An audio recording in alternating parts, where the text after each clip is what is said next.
Nadie le pega a Eric Bass y sigue respirando tranquilo.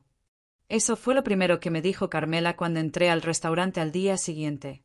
No como advertencia, como un hecho, como la ley de gravedad, como algo que simplemente era verdad y punto. Y yo la miré fijo y le dije, pues entonces hoy empieza una nueva ley. Ella me miró como si me hubiera vuelto loca. Y quizás tenía razón. Quizás en ese momento sí lo estaba. Pero hay algo que nadie te cuenta sobre el momento en que decides que ya fue suficiente, y es que no se siente como locura. Se siente como la primera vez que respiras de verdad después de años ahogándote despacio. ¿Saben algo? Hay preguntas que la vida te hace no con palabras, sino con situaciones. Y cuando esa pregunta llegó a mi mesa esa noche, con forma de burla y de risa y de un hombre que creía que su dinero le daba derecho a destruir la dignidad de cualquiera, yo no lo pensé. Simplemente respondí. Y mi respuesta fue una bofetada. Hola a todos. Bienvenidos. No sé desde dónde me están viendo en este momento, no sé si hace frío o calor donde están, no sé si están en su cama, en el bus, en la cocina lavando platos o escondidos en el baño para tener 5 minutos de paz. Pero lo que sí sé es que esta historia los va a acompañar. Porque esta no es solo mi historia. Esta es la historia de cada persona que alguna vez tuvo que sonreír cuando quería gritar. De cada persona que aguantó una humillación porque necesitaba el trabajo. De cada persona que fue subestimada por alguien que confundió el dinero con el valor humano. Mi nombre es Nancy Salazar. Y esto es lo que pasó la noche que le di una cachetada al hombre más temido de la ciudad, y lo que vino después. Pero antes de llegar a eso, déjenme contarles desde el principio. Porque el principio importa. El principio siempre importa. Yo tenía 26 años cuando entré a trabajar al restaurante Bass. Y sí, el nombre del restaurante ya les dice todo lo que necesitan saber sobre quién mandaba ahí. El lugar se llamaba Bass porque Eric Bass lo había construido, o más bien lo había comprado con dinero que nadie preguntaba de dónde venía. Era uno de esos restaurantes donde la carta no tenía precios, donde los manteles eran de lino importado, donde los meseros teníamos que usar guantes blancos para servir el pan, donde el silencio era parte del servicio y la discreción era la regla número 1.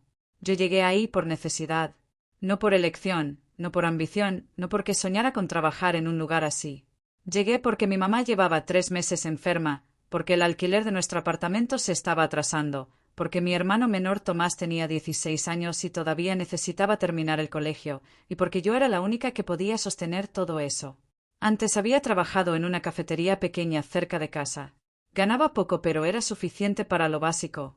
Cuando los gastos médicos de mi mamá empezaron a crecer, lo básico dejó de alcanzar. Una amiga me habló del Bass. Me dijo que las propinas eran buenas.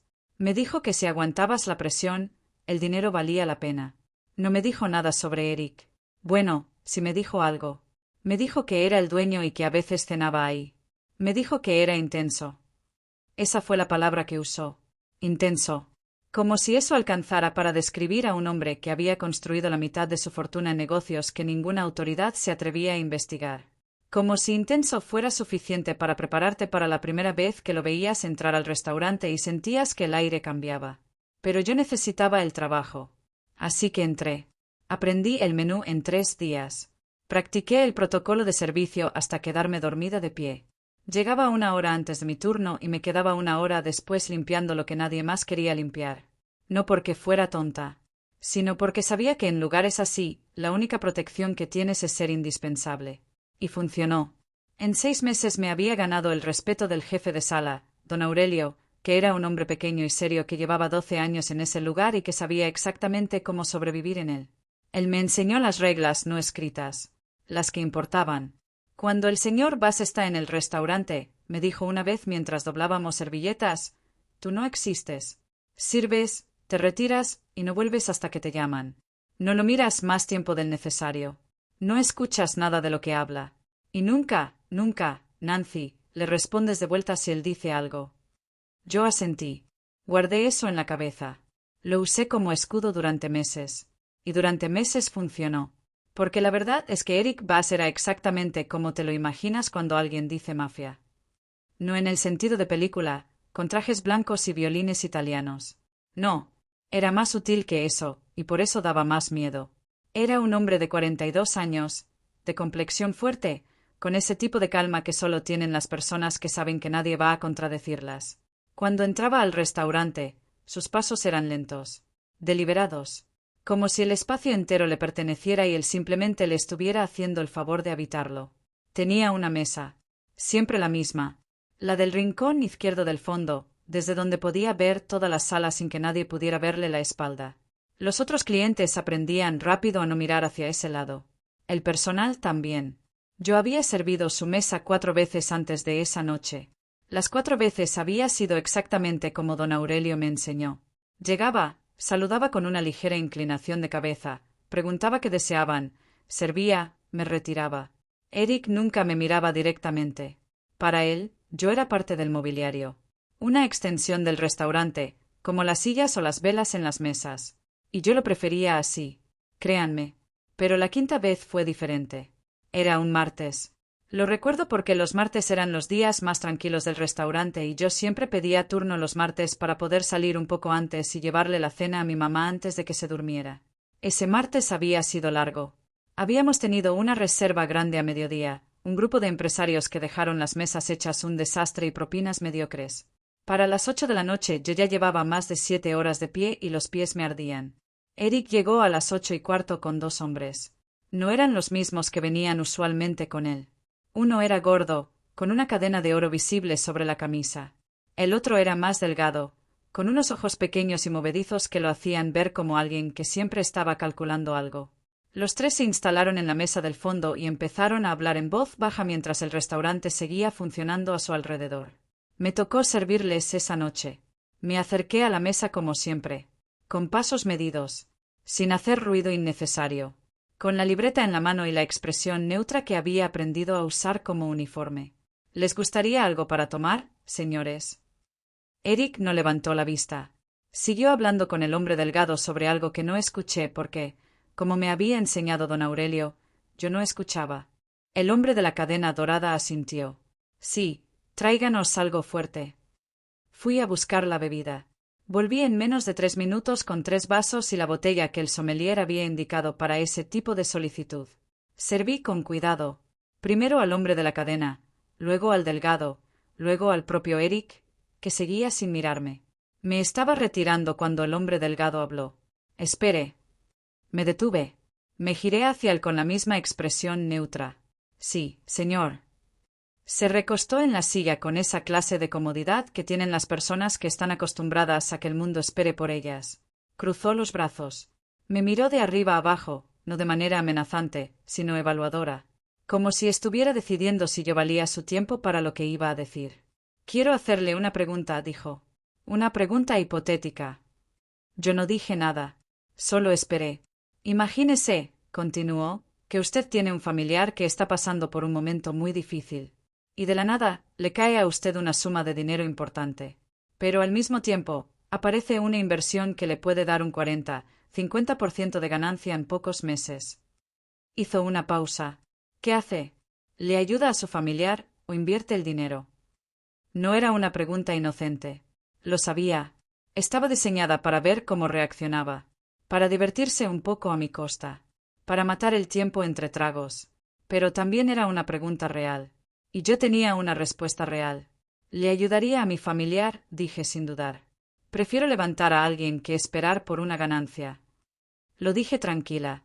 Lo dije con convicción. Lo dije porque era exactamente lo que pensaba y exactamente lo que hubiera hecho, porque de hecho lo había hecho, porque mi mamá enferma en casa era la prueba viviente de que yo elegía a las personas sobre el dinero cada vez que esa elección se presentaba. Hubo un segundo de silencio. Y entonces Eric Bass soltó una carcajada. No fue una risa de sorpresa. No fue una risa de incredulidad. Fue una risa lenta, deliberada, construida para hacer daño.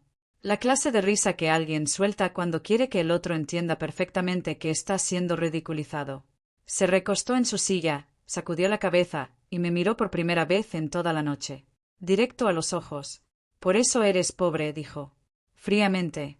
Sin rabia. Sin crueldad exagerada. Solo con esa certeza helada de alguien que cree que está diciendo una verdad obvia. No entiendes el dinero. Y probablemente nunca lo vas a entender. El hombre de la cadena sonrió. El delgado también. Y el restaurante siguió girando a nuestro alrededor como si nada hubiera pasado. Pero algo sí había pasado. Porque yo sentí esas palabras. La sentí de una manera que no puedo describir completamente con palabras porque no es solo un sentimiento, es algo físico. Es ese calor que sube desde el pecho hasta la garganta. Es esa presión detrás de los ojos. Es esa combinación rara de querer llorar y querer gritar al mismo tiempo, y no poder hacer ninguna de las dos cosas porque estás en el trabajo y necesitas el trabajo y hay reglas y hay consecuencias. Pensé en mi mamá. Pensé en Tomás. Pensé en el alquiler atrasado y en los medicamentos y en los 7 años que yo había trabajado duro, con honestidad, sin pedirle nada a nadie, levantándome cuando me caía, cargando lo que había que cargar sin quejarme. Y ese hombre que construyó su fortuna sobre cosas que nadie preguntaba, ese hombre me estaba diciendo que yo era pobre por no entender el dinero. El dolor duró exactamente 3 segundos. Después vino otra cosa. No me vuelva a hablar así, dije. Bajito. Pero claro. Perfectamente claro. Eric se inclinó hacia adelante. Levantó una ceja. En su mundo, nadie le respondía. En su mundo, esa oración que yo acababa de decir era un error de categoría, un cortocircuito en el sistema, algo que simplemente no debía existir. Ah, ¿no? Dijo, con esa sonrisa torcida. ¿Y qué es lo que no debo decirte exactamente? ¿Que eres pobre? ¿Acaso no es la verdad? Y ahí, en ese instante, algo en mí tomó una decisión. No lo pensé. Lo juro que no lo pensé. No hubo un momento de voy a hacer esto. Solo hubo un instante donde el límite se llenó y algo que había estado contenido durante demasiado tiempo simplemente salió. Mi mano se movió. El sonido fue seco. Claro. Rotundo. La bofetada resonó en el restaurante como un disparo en una habitación silenciosa. Y de repente, el tiempo se detuvo. Todas las conversaciones pararon. Todas. Al mismo tiempo. Como si alguien hubiera apagado el sonido del mundo con un control remoto. Las copas que estaban a medio camino entre la mesa y los labios se quedaron suspendidas. Los cubiertos dejaron de moverse. Las cabezas giraron lentamente hacia el rincón izquierdo del fondo. Eric tenía la cara girada levemente hacia la derecha, la dirección a la que había ido su cabeza con el impacto. Una mancha roja empezaba a formarse en su mejilla izquierda. Nadie en ese restaurante respiraba. Yo sí. Lo hacía despacio, pero lo hacía. Y Eric Bass, el hombre más temido de la ciudad, el hombre al que nadie contradecía, el hombre cuyo nombre hacía que las personas cambiaran de acera, ese hombre se quedó mirándome. Sin palabras. Por primera vez en mucho tiempo, sin absolutamente nada que decir. Si le soy honesta, en ese momento no pensé en las consecuencias. No pensé en que podría perder el trabajo. No pensé en lo que vendría después. No pensé en nada excepto en que mi corazón estaba latiendo fuerte y en que mis manos estaban temblando levemente y en que a pesar del miedo, a pesar de todo, me sentía más entera que en mucho tiempo. Pero las consecuencias vinieron. Claro que vinieron. Y lo que vino después de esa noche fue mucho más complicado, más peligroso, más doloroso y al final más transformador de lo que yo podía imaginar parada ahí con la mano todavía caliente y el restaurante entero mirándome como si acabara de hacer lo imposible. Que, si lo piensan bien, era exactamente lo que había hecho. Yo no nací siendo fuerte. Eso es importante que lo sepan. La fortaleza no es algo con lo que llegas al mundo. Es algo que la vida te va tallando a la fuerza, a veces con herramientas finas, a veces con golpes bruscos y a veces con situaciones que no pediste y que de todas formas tienes que cargar. Crecí en un barrio donde el dinero siempre fue escaso pero el orgullo nunca faltó. Mi mamá, doña Rosa, era una mujer pequeña con manos grandes de tanto trabajar. Había criado a Tomás y a mí sola desde que yo tenía 11 años, cuando mi papá decidió que otra vida le quedaba mejor que la nuestra y simplemente desapareció. No hubo pelea grande. No hubo drama. Un día estaba y al día siguiente no. Y mi mamá recogió los pedazos, los ordenó lo mejor que pudo, y siguió adelante sin mirarse el costo. Yo aprendí de ella. Aprendí que el trabajo no se negocia, que la dignidad tampoco, que puedes no tener mucho y aún así tener todo lo que importa si sabes dónde mirar. Terminé el colegio con buenas notas. Quise estudiar administración de empresas. Llegué hasta el segundo semestre antes de que los números de la casa dijeran que no era posible por ahora. Dejé la universidad sin llorar mucho, porque llorar no pagaba el mercado. Conseguí trabajo. Primero en una tienda de ropa, luego en la cafetería cerca de casa, luego en el VAS. Cada trabajo lo hice completo, no a medias, no esperando a que alguien me reconociera o me aplaudiera. Lo hacía completo porque así me lo habían enseñado y porque en el fondo yo sabía que el trabajo honesto era la única moneda que nadie te podía quitar. Eso era yo antes del VAS. Una mujer de 26 años que cargaba demasiado para su edad, pero que lo cargaba de pie. Ahora bien, para entender lo que pasó esa noche y todo lo que vino después, también necesitan entender a Eric Bass. No al monstruo. No al personaje que la gente construye alrededor de ciertos nombres.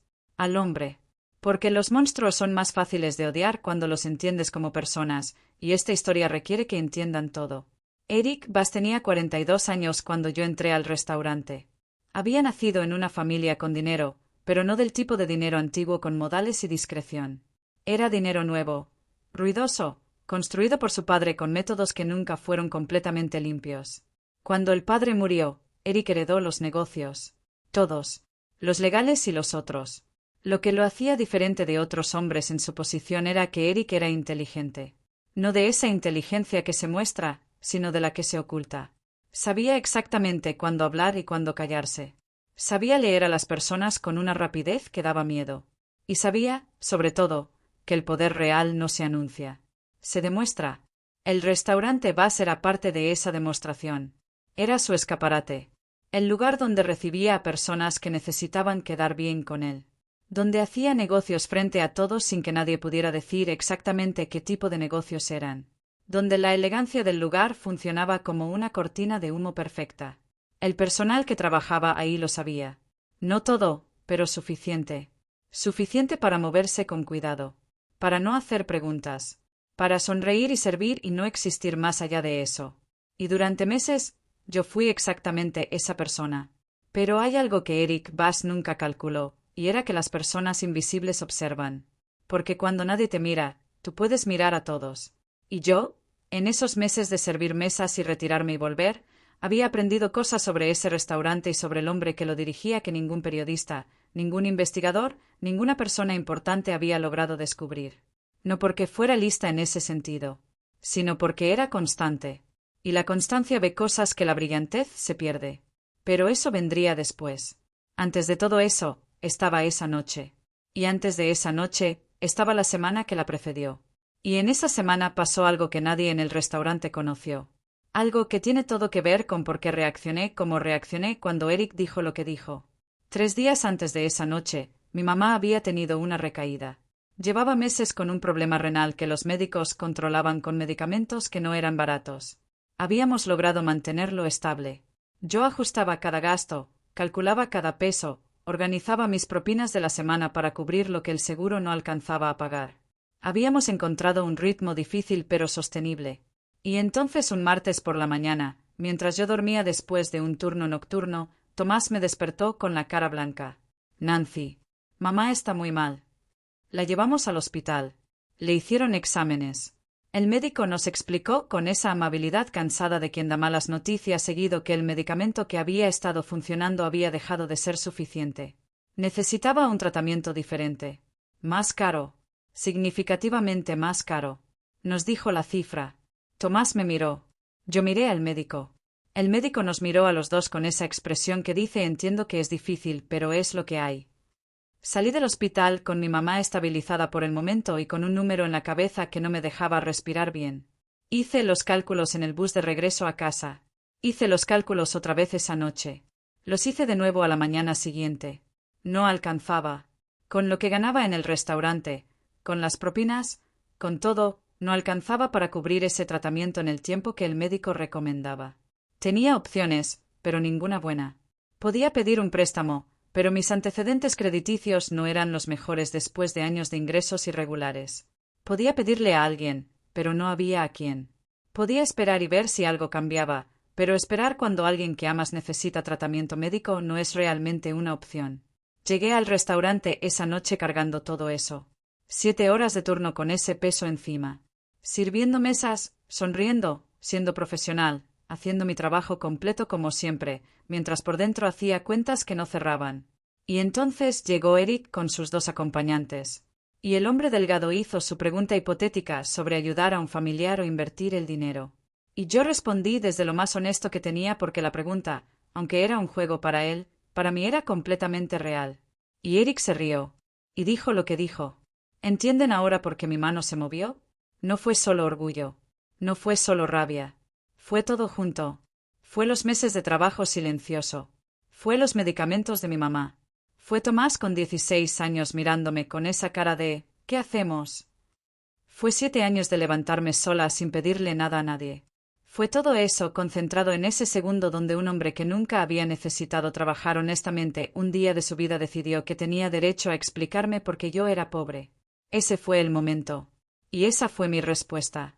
Ahora bien, lo que pasó inmediatamente después de la bofetada fue algo que todavía proceso cuando pienso en ello. El silencio duró quizás 10 segundos reales, pero se sintieron como 10 minutos. Eric seguía con la cara levemente girada. El hombre de la cadena había dejado de sonreír completamente. El delgado tenía los ojos abiertos de una manera que yo nunca le hubiera imaginado capaz. Alguien en otra mesa tosió nerviosamente. Alguien más murmuró algo en voz muy baja. Yo no me moví. No porque fuera valiente, sino porque mis piernas literalmente no me mandaron la señal de moverse. Me quedé ahí parada, con la libreta todavía en la mano, mirando a Eric Basque lentamente, muy lentamente, volvió a girar la cara hacia el frente. Me miró, y lo que vi en sus ojos en ese momento no fue rabia. No fue la explosión que cualquiera hubiera esperado. Fue algo más difícil de leer. Algo que en ese instante no entendí y que solo más tarde, mucho más tarde, empezaría a tener sentido. Fue sorpresa. Genuina, pura, sorpresa. Como si fuera la primera vez en muchos años que algo lo tomaba completamente desprevenido. Y entonces don Aurelio apareció de la nada. Literalmente de la nada. Como si hubiera sido convocado por el sonido mismo de la bofetada. Estaba a mi lado en un segundo, con esa calma entrenada de 12 años de trabajar en ese lugar, y puso una mano en mi brazo con una presión que significaba claramente, no digas nada más, no hagas nada más, ven conmigo ahora. Me guió hacia la cocina. Las puertas batientes se cerraron detrás de nosotros y el ruido blanco de la cocina nos envolvió. Los cocineros nos miraron pero nadie preguntó nada. Don Aurelio me llevó hasta el rincón donde guardaban los uniformes limpios y me miró con esa cara que no era de rabia sino de algo mucho más complicado. Nancy. Su voz era baja. Muy baja. ¿Qué hiciste? Lo que había que hacer, dije. Y mi voz salió más firme de lo que esperaba. Don Aurelio cerró los ojos un segundo. Los volvió a abrir. Escúchame bien. Tienes que irte ahora. Ahora mismo. No recojas tus cosas. No hables con nadie. Vete por la puerta de servicio y vete a tu casa. ¿Y el turno?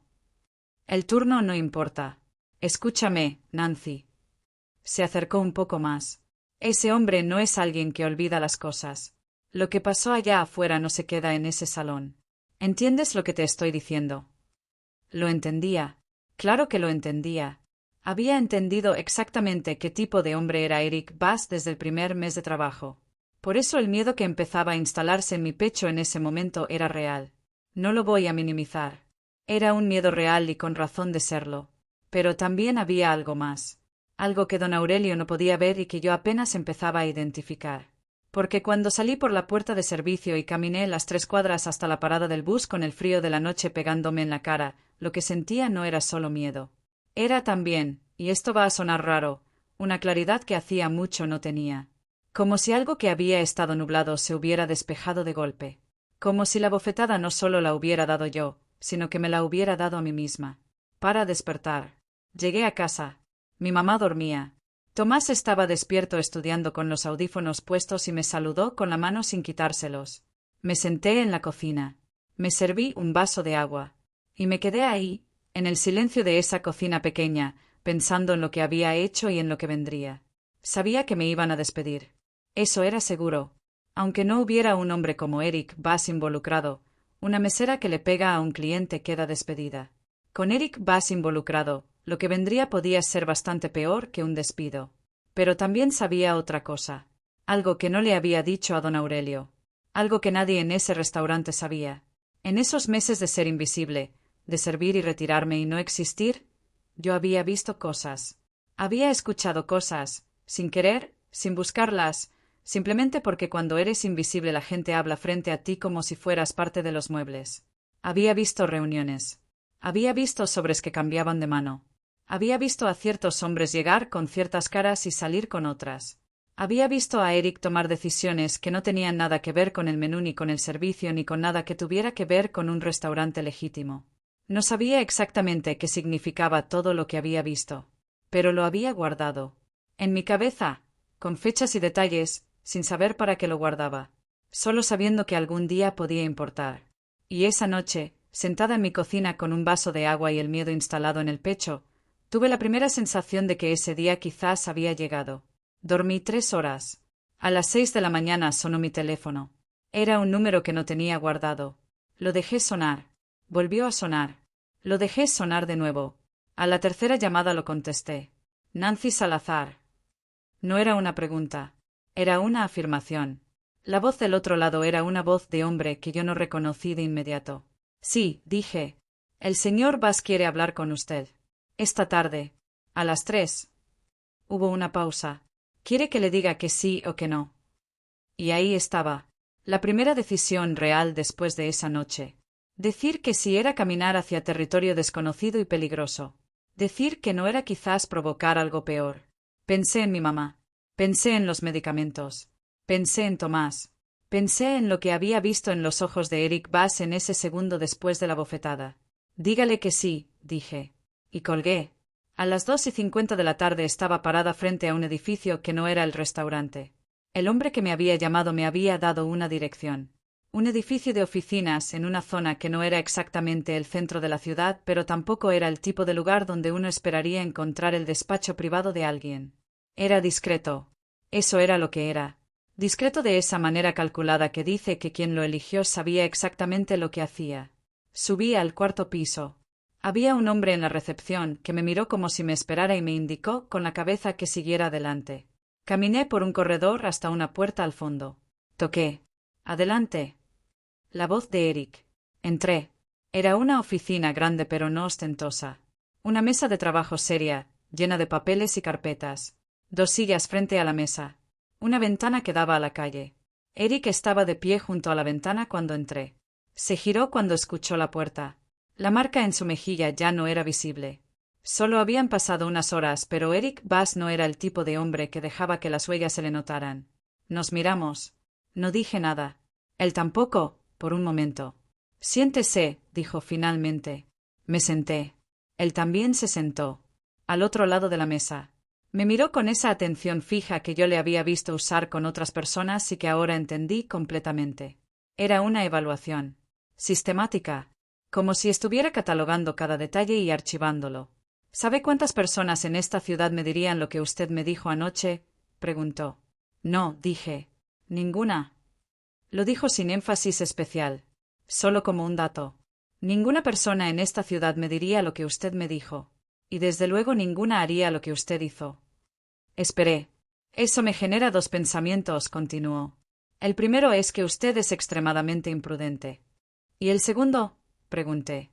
El segundo es que usted no sabe quién soy, lo cual es imposible porque lleva meses trabajando en mi restaurante, o sabe perfectamente quién soy y aún así lo hizo. Hizo una pausa. Las 2 opciones me parecen igualmente interesantes. No dije nada. No porque no tuviera que decir, sino porque algo me indicaba que en ese momento callarse era la respuesta correcta. Eric entrelazó los dedos sobre la mesa. Está despedida del restaurante. Eso ya lo sabe. Sí. Pero no estoy aquí para hablar del restaurante. Me miró fijo. Quiero saber quién es usted, Nancy Salazar. De verdad. No la mesera. La persona. Y ahí empezó algo que ninguno de los dos habíamos planeado. Hablamos durante 2 horas. No sé exactamente cómo explicar esa conversación sin que suene a algo que no fue. No fue que nos enamoramos mirándose a los ojos sobre una mesa. No fue que de repente éramos amigos. Era más complicado que eso y más raro que eso. Eric me hizo preguntas. Preguntas reales. Sobre mi familia, sobre lo que había estudiado, sobre cómo había llegado al restaurante. Yo respondí con la misma honestidad con la que había respondido la pregunta hipotética la noche anterior, porque si había algo que había demostrado funcionar en este hombre, aunque fuera de maneras inesperadas, era decir la verdad sin adornos. Le conté de mi mamá, del tratamiento, de los números que no cerraban. No como víctima, solo como un dato, como explicación contextual de la persona con la que estaba hablando. Eric escuchó. Realmente escuchó. Sin interrumpir, sin evaluar en voz alta, sin hacer ninguno de esos gestos que hacen las personas cuando en realidad están esperando su turno para hablar. Cuando terminé, hubo un silencio. ¿Sabe administrar?, preguntó. La pregunta me tomó desprevenida. Estudié 2 semestres antes de tener que dejar. Eso no es lo que pregunté. Le pregunté si sabe administrar. Pensé en los años de hacer que el dinero alcanzara cuando matemáticamente no debería haber alcanzado. En llevar las cuentas del hogar con un nivel de precisión que ningún contador me había enseñado sino la necesidad. En organizar turnos, en calcular propinas, en saber exactamente cuánto costaba cada cosa y que podía cortarse y que no. Sí, dije. Sé administrar. Eric asintió lentamente. Y entonces dijo algo que cambió el rumbo de todo lo que vino después. Tengo un problema, dijo. El restaurante está perdiendo dinero. No de manera que se note desde afuera, pero por dentro los números no están bien. El gerente que tengo lleva 3 años y no ha podido resolver el problema. O no puede o no quiere, y en ninguno de los 2 casos me es útil. Me miró. Quiero ofrecerle un trabajo. No de mesera. El silencio que siguió fue de ese tipo que tiene peso propio. ¿Qué tipo de trabajo?, pregunté con cuidado. Supervisora de operaciones. Usted revisa los números, identifica dónde está el problema, me reporta directamente a mí. Hizo una pausa. El salario es 3 veces lo que ganaba como mesera. Más beneficios. Lo miré durante bastante tiempo sin decir nada. Porque lo que Eric Bass me estaba ofreciendo en ese momento era exactamente la solución al problema de mi mamá. Exactamente. Como si alguien hubiera diseñado la oferta para que fuera imposible rechazarla. Y eso, precisamente eso, fue lo que me hizo desconfiar. ¿Por qué yo?, pregunté. Eric levantó una comisura de la boca. No exactamente una sonrisa. Algo más parecido al reconocimiento. Porque una persona que le pega a alguien como yo en lugar de salir corriendo, o es muy tonta o tiene más carácter del que necesito. Y usted claramente no es tonta. Debí haberle dicho que no. Debí haber agradecido, levantado, salido de ahí y buscado otro trabajo en otro lugar. Debí haber escuchado esa señal de alarma pequeña que sonó en el fondo de mi cabeza en ese momento. Pero pensé en mi mamá. Pensé en Tomás. Pensé en los números que no cerraban. Necesito pensarlo, dije. Tiene 24 horas, respondió Eric. Salí de esa oficina con más preguntas que respuestas. Caminé media hora antes de tomar el bus. Necesitaba el aire. Necesitaba pensar. Esa noche le conté a Tomás lo básico. No todo. Solo que había una posibilidad de trabajo diferente. Él me miró con esa mezcla de esperanza y miedo que tenía desde que mamá empeoró. ¿Es buen trabajo?, preguntó. Podría ser, dije. ¿Es seguro? Esa pregunta me quedó resonando. A la mañana siguiente llamé al número. Dije que sí. Y ahí, exactamente ahí, comenzó la parte más complicada de esta historia. Porque lo que vendría en las semanas y meses siguientes no fue lo que ninguno de los 2 esperaba. Ni Eric ni yo.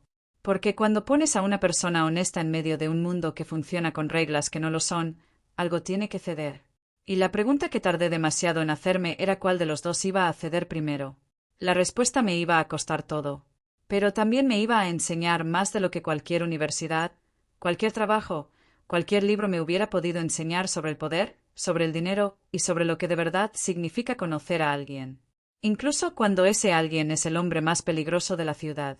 Incluso cuando ese alguien, sin que ninguno de los 2 lo planeara ni lo buscara ni lo quisiera admitir en voz alta, empezaba a mirarte de una manera que no tenía nada que ver con los negocios. Mi primer día como supervisora de operaciones del restaurante Bass empezó a las 7 de la mañana con una carpeta de documentos financieros que tenía 3 años de historia y que olía a problema desde la primera página. Me habían asignado una oficina pequeña en el 2.º piso del edificio anexo al restaurante. Una mesa, una computadora, una silla y una vista al callejón de servicio donde los proveedores descargaban mercancía cada mañana. No era glamorosa, pero era mía, y eso importaba más de lo que cualquiera hubiera pensado. El gerente que Eric mencionó se llamaba Rodrigo Palacios. 48 años, traje siempre impecable, sonrisa de vendedor de autos usados. Cuando me presentaron como la nueva supervisora de operaciones, su sonrisa no cambió ni 1 milímetro. Pero sus ojos sí. Sus ojos me evaluaron de arriba a abajo en menos de 2 segundos y registraron exactamente lo que querían registrar. Mujer joven, sin título universitario completo, venida de las mesas del restaurante. Bienvenida, me dijo. Si necesita cualquier cosa, no dude en preguntar. Lo dijo de esa manera que en realidad significa, Espero que te pierdas lo antes posible. Yo le sonreí y abrí la carpeta. Los primeros 3 días los pasé leyendo. Solo leyendo. Números, facturas, registros de inventario, nóminas, contratos con proveedores. Me llevaba trabajo a casa. Me quedaba hasta que Tomás me apagaba la lámpara de la cocina diciéndome que ya era demasiado tarde. Me levantaba temprano y seguía. Al 4.º día empecé a ver el patrón. No era complicado, en realidad. Era exactamente el tipo de problema que aparece cuando alguien lleva suficiente tiempo en un lugar como para saber cómo cubrirlo bien. Las compras al proveedor de carnes mostraban un volumen consistentemente mayor al que entraba al inventario del restaurante. La diferencia no era enorme en ningún mes individual, pero acumulada en 3 años era una cifra que hacía que el estómago se apretara. Alguien estaba robando. Sistemáticamente. Con paciencia y con conocimiento del sistema. Lo documenté todo. Cada discrepancia, cada fecha, cada número. Lo organicé en un informe que tardé 2 días en construir porque quería que fuera imposible de cuestionar. Sin suposiciones, solo hechos. Números contra números. Al 8.º día pedí reunión con Eric. Me recibió en su oficina. Leyó el informe en silencio. Tardó 20 minutos en leerlo completo. Yo esperé sin decir nada. Cuando terminó, levantó la vista. Palacios, dijo. No era una pregunta. Los números apuntan en esa dirección, dije. Pero necesitaría acceso a los registros del proveedor para confirmarlo completamente. Eric cerró la carpeta. Me miró con esa atención fija que yo ya conocía. Lo tiene, dijo. Acceso a lo que necesite. Salí de esa reunión con algo que no esperaba sentir, satisfacción. No de haber expuesto a alguien, sino de haber resuelto algo. De haber usado lo que sabía para encontrar algo real. Era una sensación que no había tenido en mucho tiempo y que encajaba en algún lugar dentro de mí de una manera que me sorprendió. Las semanas siguientes fueron intensas. Con el acceso ampliado confirmé lo que sospechaba sobre Palacios y encontré 2 cosas más que no estaba buscando. Un contrato con un proveedor de vinos que cobraba precios de mercado negro por producto que nadie había pedido específicamente. Y una irregularidad en el sistema de nómina que beneficiaba a 3 empleados fantasma que nunca habían pisado el restaurante. Documenté todo. Presenté todo.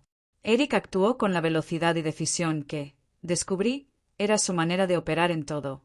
Palacios desapareció del restaurante en menos de 48 horas. Sin escándalo. Sin explicaciones públicas. Simplemente dejó de estar. Y yo me quedé. No como empleada temporal resolviendo un problema puntual. Me quedé como la persona que entendía los números mejor que nadie en ese lugar, y Eric lo sabía. Fue durante esas semanas que empezó a cambiar algo entre nosotros. No de golpe. No de esa manera que describen en las películas con música de fondo y miradas largas. Era más cotidiano que eso y por eso más difícil de identificar en el momento. Empezó con las reuniones. Al principio eran formales. Yo presentaba información, él tomaba decisiones, cada uno volvía a su espacio. Pero Eric tenía la costumbre de hacer preguntas que iban más allá de los números. Me preguntaba qué pensaba yo sobre ciertos proveedores, qué lógica había detrás de ciertas decisiones operativas, qué haría yo diferente. Y yo respondía con la misma honestidad de siempre porque no sabía operar de otra manera. Un día me preguntó qué había estudiado antes de dejar la universidad. Se lo dije. Me preguntó por qué le gustaba la administración. Y sin saber exactamente cómo, terminé hablando durante 20 minutos sobre sistemas, sobre cómo los números cuentan historias y sabes leerlos, sobre cómo un restaurante es un organismo vivo con su propia lógica interna. Eric me escuchó, sin interrumpir, con esa atención total que tenía y que, entendí con el tiempo, no le daba a muchas personas. ¿Por qué dejó de estudiar?, preguntó cuando terminé. Porque la vida necesitaba otras cosas, dije. ¿Y si pudiera retomarlo? Lo miré. No es algo en lo que piense ahora mismo. ¿Por qué no? Porque ahora mismo lo importante es que mi mamá tenga el tratamiento que necesita. Hubo una pausa. ¿Cómo está ella?, preguntó. No esperaba esa pregunta. Eric, vas preguntando por mi mamá no era algo que yo hubiera incluido en ningún mapa mental de cómo sería trabajar para él. Mejor, dije, porque era la verdad. Con el nuevo salario habíamos podido iniciar el tratamiento y los primeros resultados eran alentadores. Gracias por preguntar. Eric asintió, y cambió el tema hacia algo relacionado con el restaurante. Pero la pregunta quedó flotando en el aire entre los dos de una manera que ninguno de los dos nombró. Eso fue la primera semana de diciembre. Para la tercera semana de diciembre, algo había cambiado en la dinámica de las reuniones y yo no sabía exactamente cómo nombrarlo. Eric empezaba a pasar por mi oficina sin razón específica. Se paraba en la puerta, miraba lo que yo estaba haciendo, a veces hacía un comentario, a veces simplemente se quedaba un momento y se iba. No era incomodidad. Era más parecido a alguien que se acostumbra a la presencia de otra persona de manera gradual y sin reconocerlo en voz alta. Yo lo notaba, y lo dejaba estar porque tampoco sabía qué hacer con ello. El problema llegó de donde menos lo esperaba. Carmela, que todavía trabajaba como mesera en el restaurante y que se había convertido en algo parecido a mi amiga en ese lugar, me llamó un miércoles por la tarde con una voz que me dijo antes de hablar que algo no estaba bien. Nancy, tengo que contarte algo. Cuéntame. Esta mañana escuché a 2 de los proveedores hablando en el patio de carga. Hizo una pausa. Hablaban de ti. Esperé.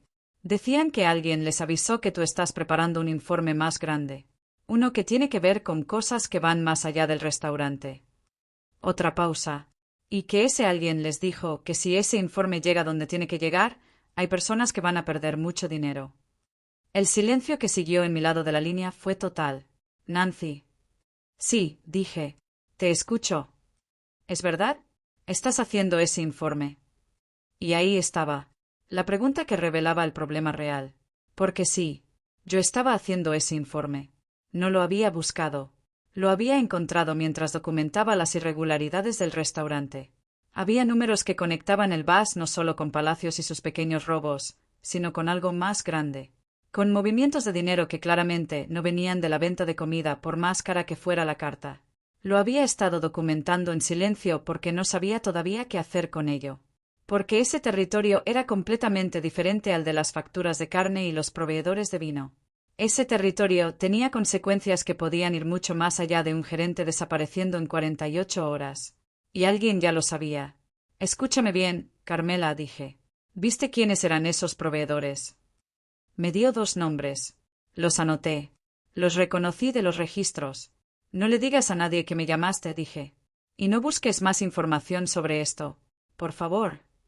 Nancy, ¿estás bien? Sí, dije. Pero necesito pensar. Colgué. Me quedé mirando la pantalla de la computadora donde tenía abierta la hoja de cálculo con los datos que había estado recopilando. Esos números que contaban una historia que yo había empezado a leer sin saber completamente a dónde me llevaba. El problema era este, yo le reportaba directamente a Eric. Eso significaba que si lo que encontraba involucraba a Eric, no tenía a quién reportárselo. Y si no lo involucraba directamente pero tocaba su mundo de operaciones, reportarlo ponía en riesgo no solo mi trabajo sino potencialmente algo más. Pero no reportarlo me convertía en cómplice silenciosa de algo que, cualquiera que lo mirara desde afuera, era claramente incorrecto. Y hay algo que yo sabía desde los 11 años cuando mi papá se fue sin decir nada. El silencio cómodo siempre cuesta más que la verdad incómoda. Siempre. Así que esa noche, en lugar de irme a casa, esperé. Esperé hasta las 8 de la noche, cuando el restaurante ya estaba en pleno servicio y la mayoría del personal administrativo se había ido. Guardé copias de todos los documentos relevantes en un dispositivo externo que traje de casa. Los guardé también en una cuenta de correo que no estaba asociada a nada relacionado con el restaurante ni con mi nombre completo. Y entonces tomé el informe principal y llamé al interno de Eric. Necesito hablar con usted esta noche, dije cuando contestó. Hubo una pausa breve. ¿Ahora? Esta noche, repetí. Otra pausa. Venga al restaurante. Mesa del fondo. 30 minutos. Bajé. El restaurante estaba lleno de gente que cenaba sin saber nada de lo que pasaba en la oficina del segundo piso. Eric llegó a la mesa 4 minutos después que yo. Llegó solo. Se sentó. Me miró. ¿Qué encontró? Preguntó directamente. ¿Y yo? Que durante todo el trayecto del segundo piso a la mesa había ensayado maneras de presentar esto con cuidado y con tacto y con todos los amortiguadores posibles. Lo miré y le dije la verdad sin amortiguadores. Encontré que hay dinero que entra al sistema del restaurante que no viene del restaurante. Y que ese dinero se mueve de maneras que no tienen ninguna explicación operativa legítima. Puse la carpeta sobre la mesa. Está todo ahí. Eric no tocó la carpeta de inmediato. Me miró durante varios segundos que se sintieron considerablemente más largos. ¿Cuánto tiempo llevas sabiéndolo? Preguntó. 2 semanas. ¿Y por qué me lo dice ahora y no antes? Porque necesitaba estar segura de lo que estaba viendo. Y porque esta tarde me enteré de que alguien más ya sabe que lo encontré. Eso sí lo movió. Una fracción casi imperceptible, pero yo ya lo conocía suficiente para notarla. Abrió la carpeta. La leyó. Tardó menos que con el informe anterior, lo que me dijo que entendía lo que estaba mirando mucho más rápido que la primera vez. Cuando cerró la carpeta, el restaurante seguía funcionando a nuestro alrededor. Alguien en otra mesa pedía postre. Un mesero cruzaba con una bandeja. El mundo normal continuaba. Hay 3 personas, dijo Eric finalmente, sin mirarme todavía, mirando la carpeta cerrada, que saben que usted existe y que está en esa oficina. 2 de ellas no son personas con las que quiera tener problemas. Lo imagino, dije. Levantó la vista. Y lo que vi en sus ojos en ese momento era algo que yo no había visto en toda la conversación. No era evaluación. No era cálculo. Era preocupación. Esto cambia las cosas, dijo. ¿Qué cosas? No respondió de inmediato. Se recostó en la silla. Juntó las manos sobre la mesa. Hizo ese gesto que yo le había aprendido a reconocer como el de alguien tomando una decisión que no es simple. ¿Confía en mí?, me preguntó. La pregunta me tomó completamente desprevenida, porque venía de un hombre al que le había dado una bofetada 3 semanas atrás. Un hombre cuyo mundo operaba con reglas que yo no compartía. Un hombre que tenía razones, potencialmente, para estar en el centro del problema que yo acababa de ponerle encima de la mesa. Debía haber dicho no. O al menos debía haber dicho que no lo sabía. Pero lo miré. Y lo que vi fue a alguien que, en este momento específico, me estaba haciendo una pregunta real. No táctica. Real. Todavía no lo sé, dije. Que era la verdad más honesta que podía darle. Eric asintió lentamente. Como si esa respuesta fuera exactamente la que esperaba y la única que hubiera aceptado. Bien, dijo. Eso es honesto. Y entonces empezó a hablarme. De verdad. De cosas que yo sospechaba y de cosas que no. De cómo había heredado un sistema que no había construido. De qué partes de ese sistema controlaba y cuáles estaban fuera de su control real aunque llevaran su nombre. De los hombres que aparecían en mis registros y de lo que representaban. Hablamos hasta la medianoche. El restaurante cerró a nuestro alrededor y los meseros recogieron sin acercarse a nuestra mesa porque cuando el señor Bass estaba en esa mesa, nadie se acercaba sin ser llamado. Lo que Eric me contó esa noche me abrió una puerta hacia una comprensión del mundo en el que yo había estado trabajando que era más complicada y más matizada de lo que cualquier cosa que había imaginado. No lo absolvía de nada, pero lo ponía en un contexto que cambiaba la geometría de lo que yo estaba mirando.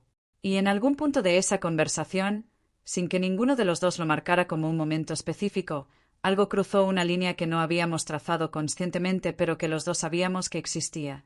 No fue un gesto romántico. No fue una confesión en voz alta.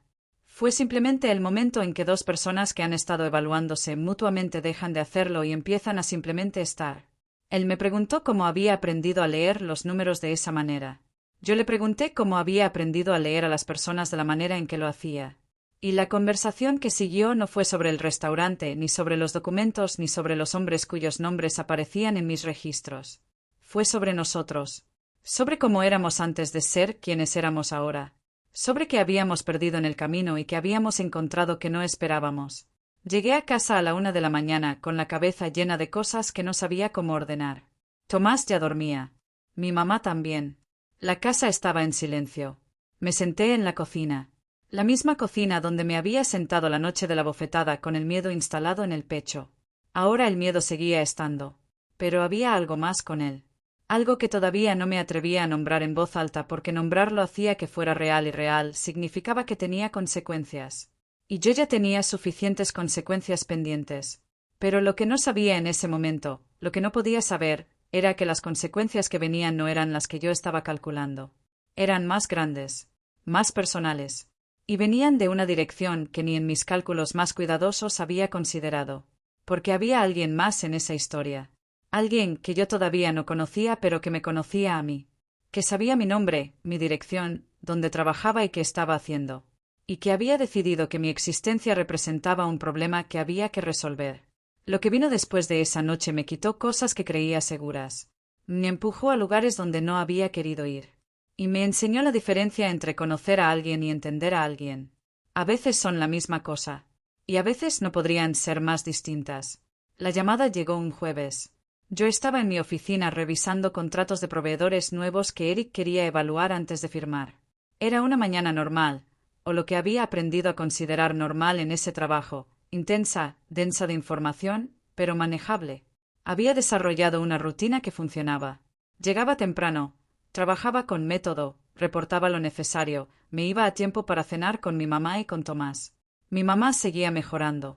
El tratamiento estaba funcionando.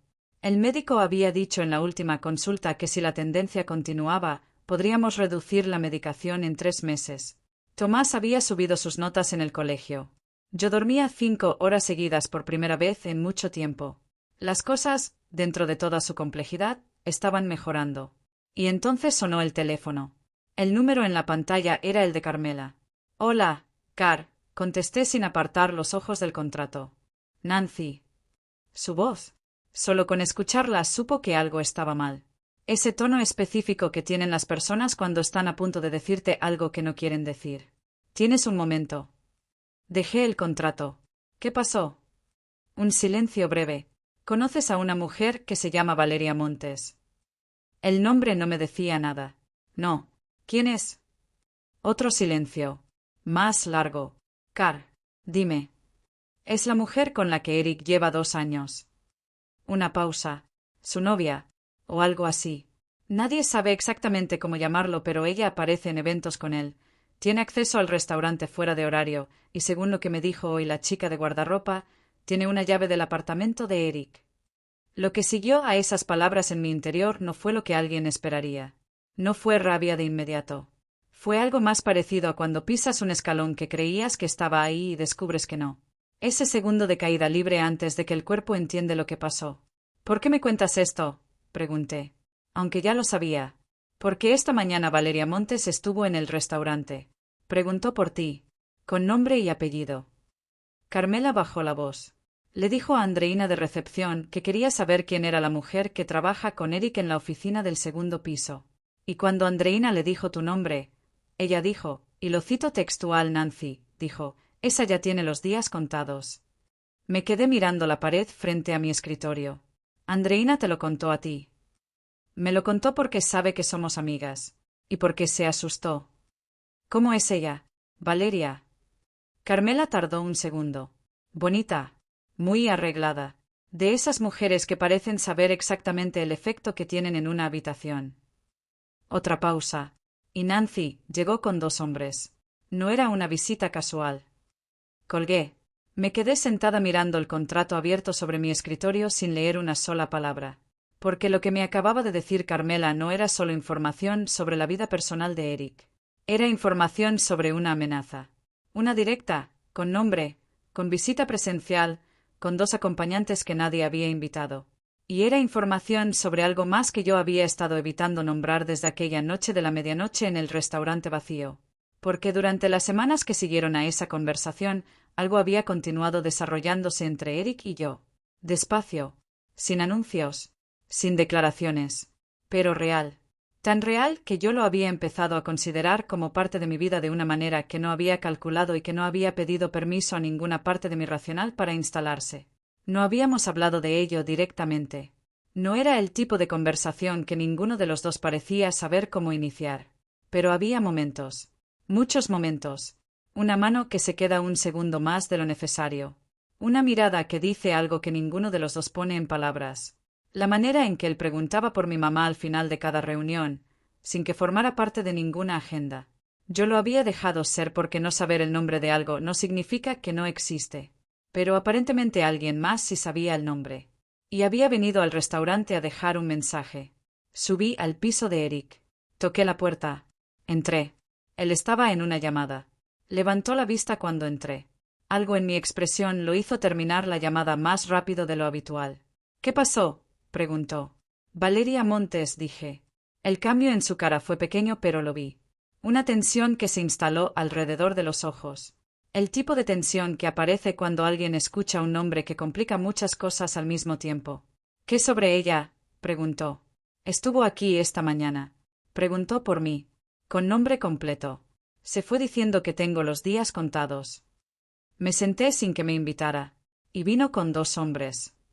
Eric se levantó. Fue hasta la ventana. Le dio la espalda a la habitación por un momento que fue suficientemente largo para decirme que estaba procesando algo que no era sencillo. ¿Cuánto sabes sobre ella? Preguntó sin girar. Lo que me acaban de decir hace 15 minutos. Que existe. Que tiene llave de tu apartamento. Que lleva 2 años. Hice una pausa. Y que aparentemente sabe que yo también existo. Eric se giró. Me miró.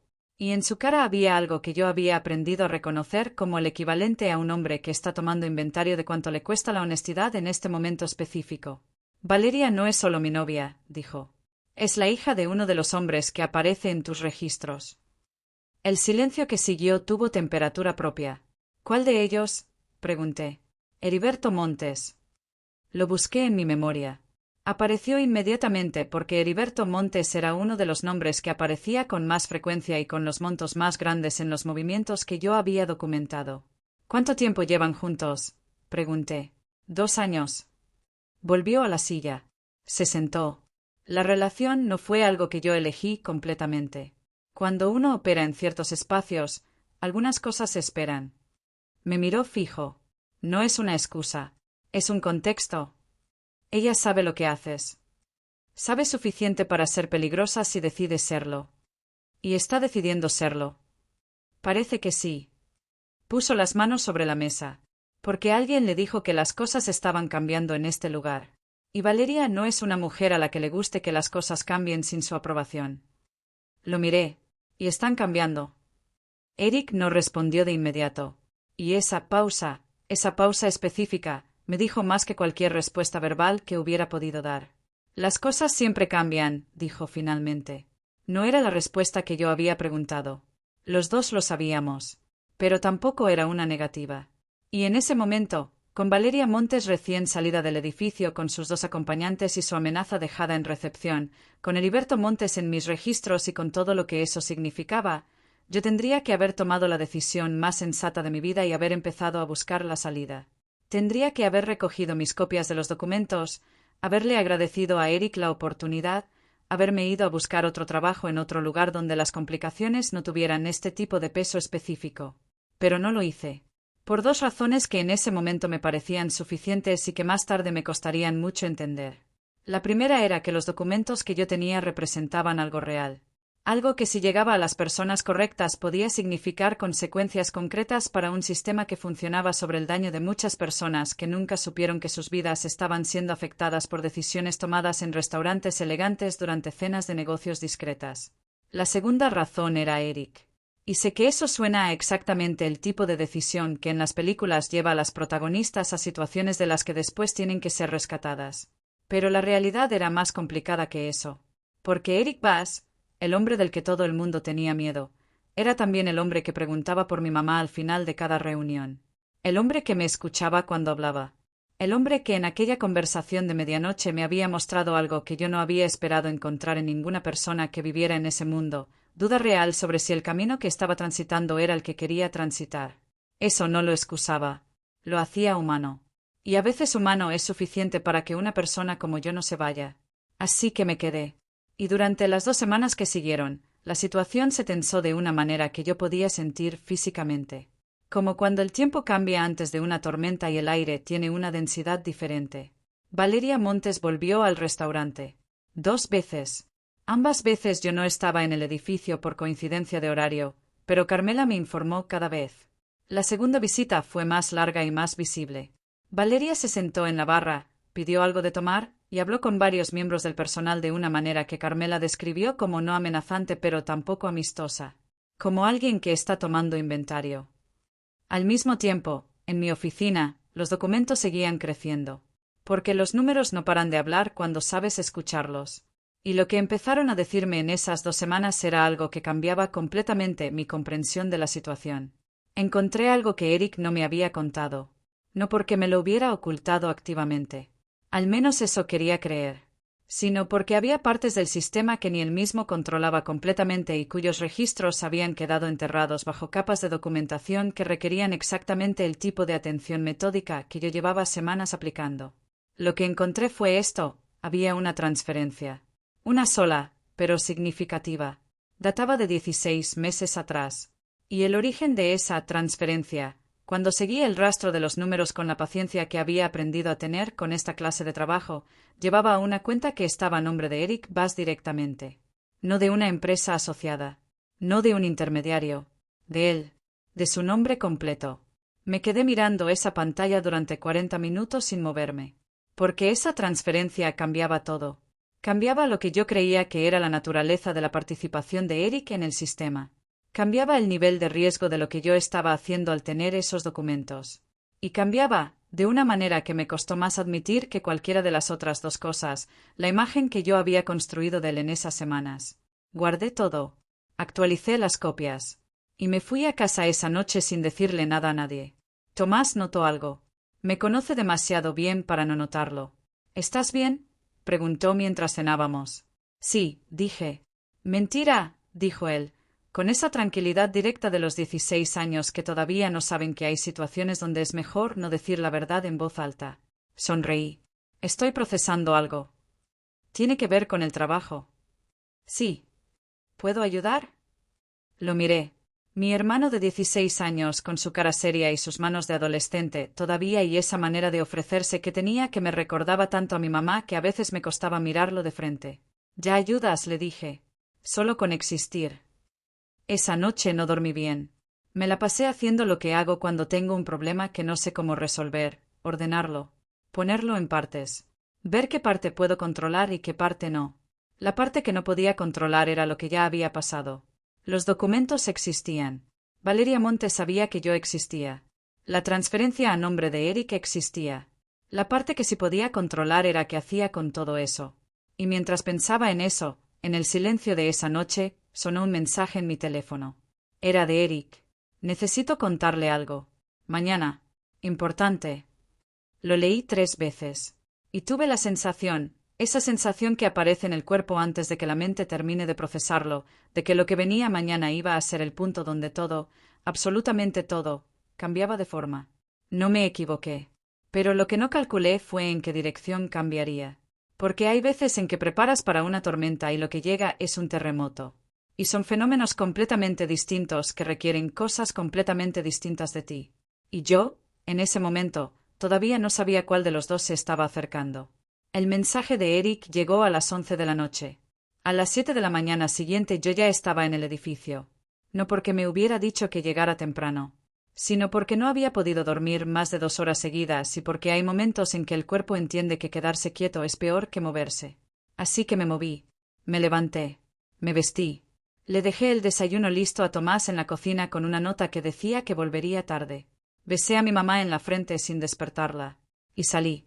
La ciudad a las 6:30 de la mañana tiene una honestidad que no tiene a ninguna otra hora. Las calles están medio vacías. La gente que ves es gente que trabaja de verdad, que se levanta antes de que el sol termine de decidirse, que construye el día para que otros puedan disfrutarlo más tarde. Yo siempre me había sentido parte de esa ciudad. La ciudad de las 6 de la mañana, no la de las 10 de la noche con sus restaurantes llenos y sus copas de vino y sus conversaciones en voz baja sobre dinero que no había que explicar. Esa mañana caminé más de lo necesario antes de llegar al edificio. Necesitaba el aire. Necesitaba pensar en lo que iba a decir y en lo que iba a escuchar y en cómo iba a mantenerme entera independientemente de lo que cualquiera de las dos cosas resultara ser. Entré. Subí. Toqué la puerta de Eric. Estaba ahí desde antes que yo, lo cual significaba que él tampoco había dormido bien. Me indicó que me sentara. Se quedó de pie. Eso ya me dijo algo. Hay cosas que necesitas saber, dijo. Sin preámbulo. Sin la construcción gradual que había aprendido a esperar del cuando se acercaba algo difícil. Y prefiero que las sepa de mí antes de que las descubra sola o las escuche de alguien que no va a dárselas en el contexto correcto. Esperé. La transferencia que aparece en los registros a mi nombre, dijo. Me miró. Ya la encontró. Lo sé porque sé cómo trabaja y porque ese documento aparece exactamente donde usted habría llegado esta semana. No lo negué. No tenía sentido. Sí, dije. Necesito explicarle qué es eso y por qué está ahí. Se sentó finalmente. Y lo que siguió fue una conversación de 40 minutos que reorganizó completamente el mapa de lo que yo creía entender sobre la situación. La transferencia no era lo que parecía. O más bien, era exactamente lo que parecía en los números, pero con un origen y un propósito que los números solos no podían explicar. Eric me explicó que 16 meses atrás había intentado, por primera vez, separarse operativamente de los negocios de Heriberto Montes. Que esa transferencia era parte de un acuerdo que había negociado para comprar, literalmente, su salida de ciertos compromisos. Que había pasado a su nombre porque era un pago directo de independencia. Que no había funcionado completamente. Que Montes había aceptado el dinero pero no había cumplido su parte. Y que desde entonces Eric había estado operando en un equilibrio precario entre el mundo que había heredado y el mundo que intentaba construir por separado. Lo escuché todo, sin interrumpir, con esa atención que había aprendido a darle a la información importante, la misma que usaba con los números pero ahora aplicada a las palabras de un hombre que, yo empezaba a entender, llevaba más tiempo atrapado de lo que su postura de control absoluto dejaba ver. Cuando terminó, el silencio entre los dos tuvo un peso diferente al de otras veces. ¿Por qué me cuenta esto?, pregunté. Porque los documentos que usted tiene son suficientes para crear un problema serio. Para mí y para Montes. Me miró. Y porque quiero que decida qué hacer con ellos sabiendo todo. No solo la parte que alcanzan a contar los números. ¿Y qué quiere que haga con ellos? Eso no es mi decisión, dijo. Y lo dijo de una manera que me costó unos segundos procesar porque no era la respuesta de un hombre acostumbrado a controlar los resultados. Era la respuesta de alguien que estaba, genuinamente, poniéndole la decisión en las manos a otra persona. Me quedé mirándolo. Eric. Era la primera vez que usaba su nombre directamente en una conversación de trabajo. Los dos lo notamos. ¿Qué está pasando realmente? Y entonces me lo dijo. Todo. Las partes que no me había contado todavía. Montes había estado presionando para retomar el nivel de integración anterior entre sus operaciones y el restaurante. Valeria era parte de esa presión, instrumentalizada por su padre de maneras que Eric describió con una frialdad que me dijo que le generaba una combinación de culpa y rabia que llevaba tiempo cargando. Y había una reunión programada para dentro de 4 días en la que Montes esperaba una respuesta definitiva de Eric sobre su posición. ¿Y cuál es su posición?, pregunté. Que no. Lo dijo sin dudar.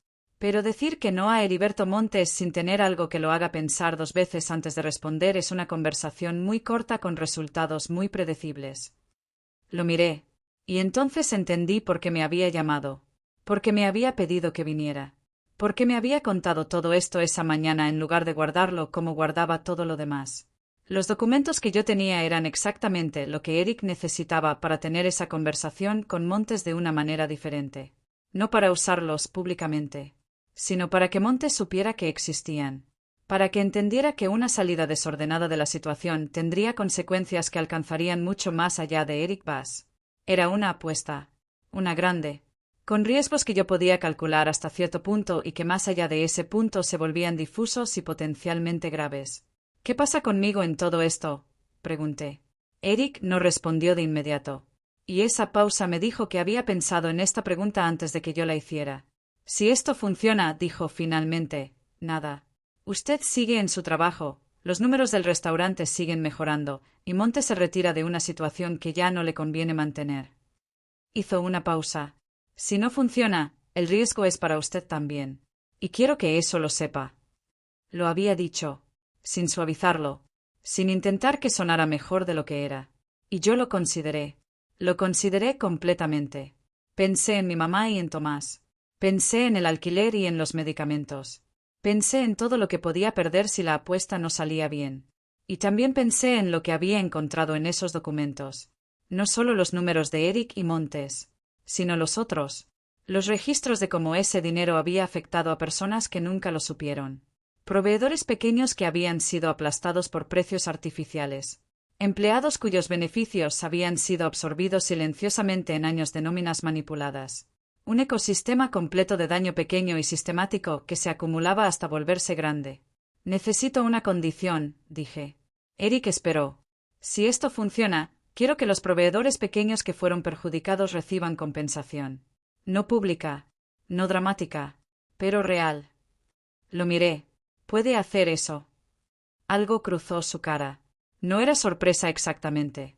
Era más parecido al reconocimiento de alguien que acaba de escuchar algo que confirma lo que ya pensaba sobre una persona. Sí, dijo. Puedo hacer eso. Entonces estoy dentro. Y así, con esa sola oración, me metí completamente en el territorio más peligroso en el que había estado en mi vida.